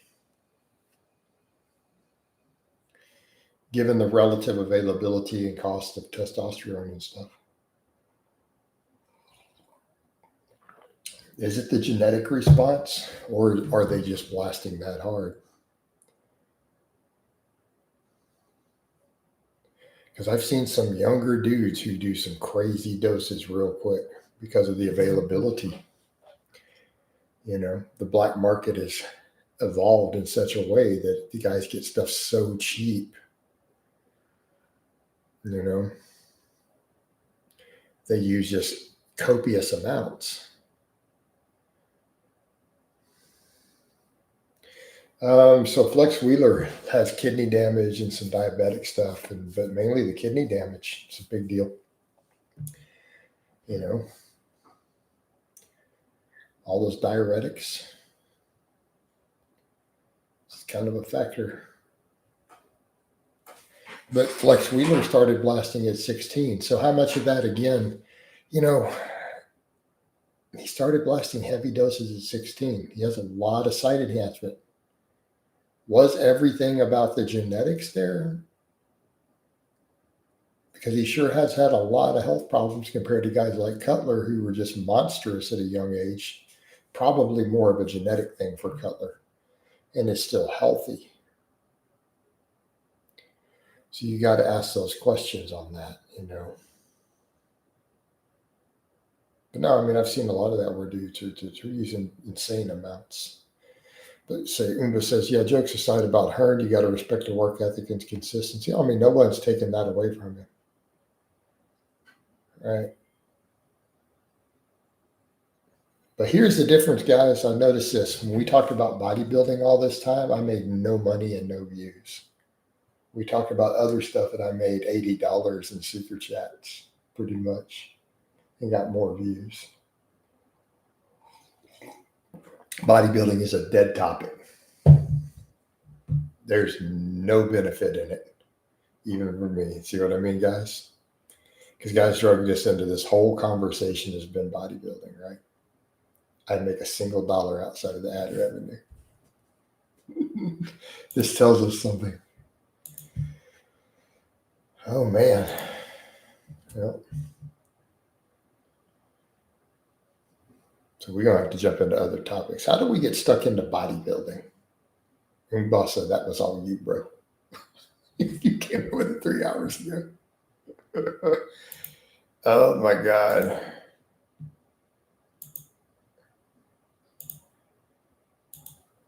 What a just completely useless topic, just in general for everybody. We got to go to peppers then. We're about running out of time. Talk about hot peppers. I do a lot of like mini bell peppers these days. Well, we were talking about ghost peppers and stuff yesterday. People were talking about that and the Carolina Reapers. I keep it pretty mild. Like that came up and I talked about, I used to do some pasta one time with some habanero. I tried it before. And man, even my farts were burning way back. And this is over 20 years ago. But I did a whole thing of, I did some habaneros in it. I'm known for my cooking. There's a reason I used to be fat too, when I was younger. Like I'm a great cook. I'm not trying to toot my own horn. This is other people usually impressed.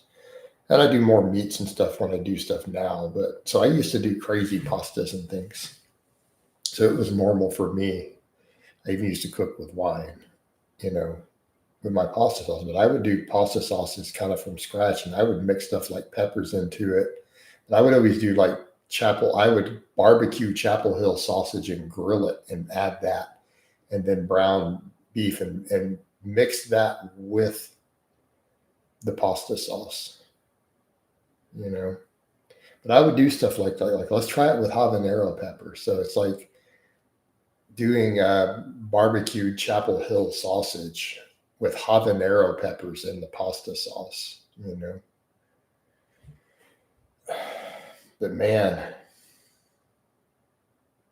I did that one time and it just cool.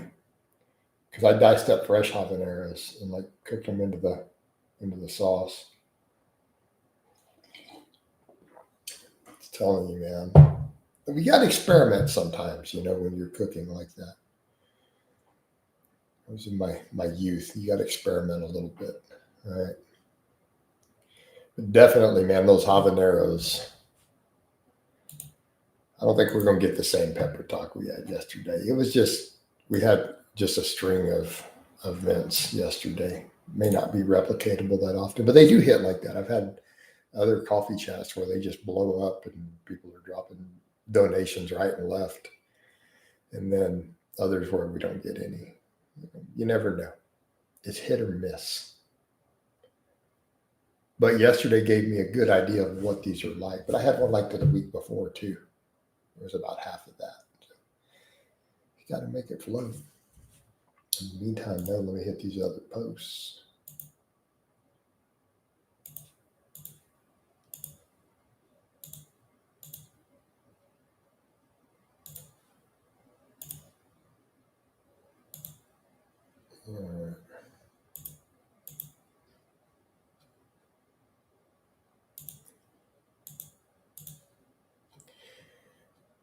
No, we just haven't had the same interest in this one today. Let me check something.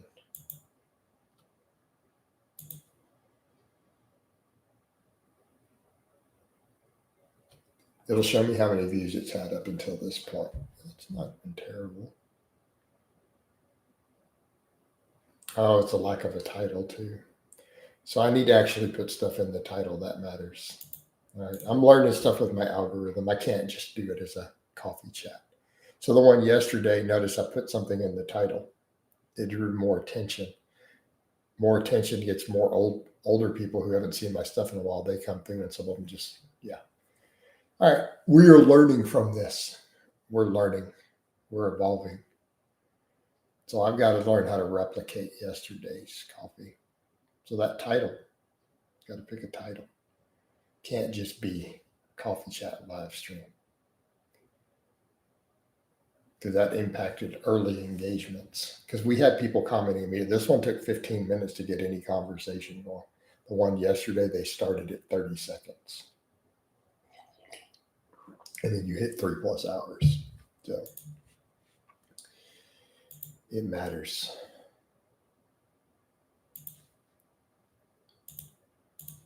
But I think today on that's going to be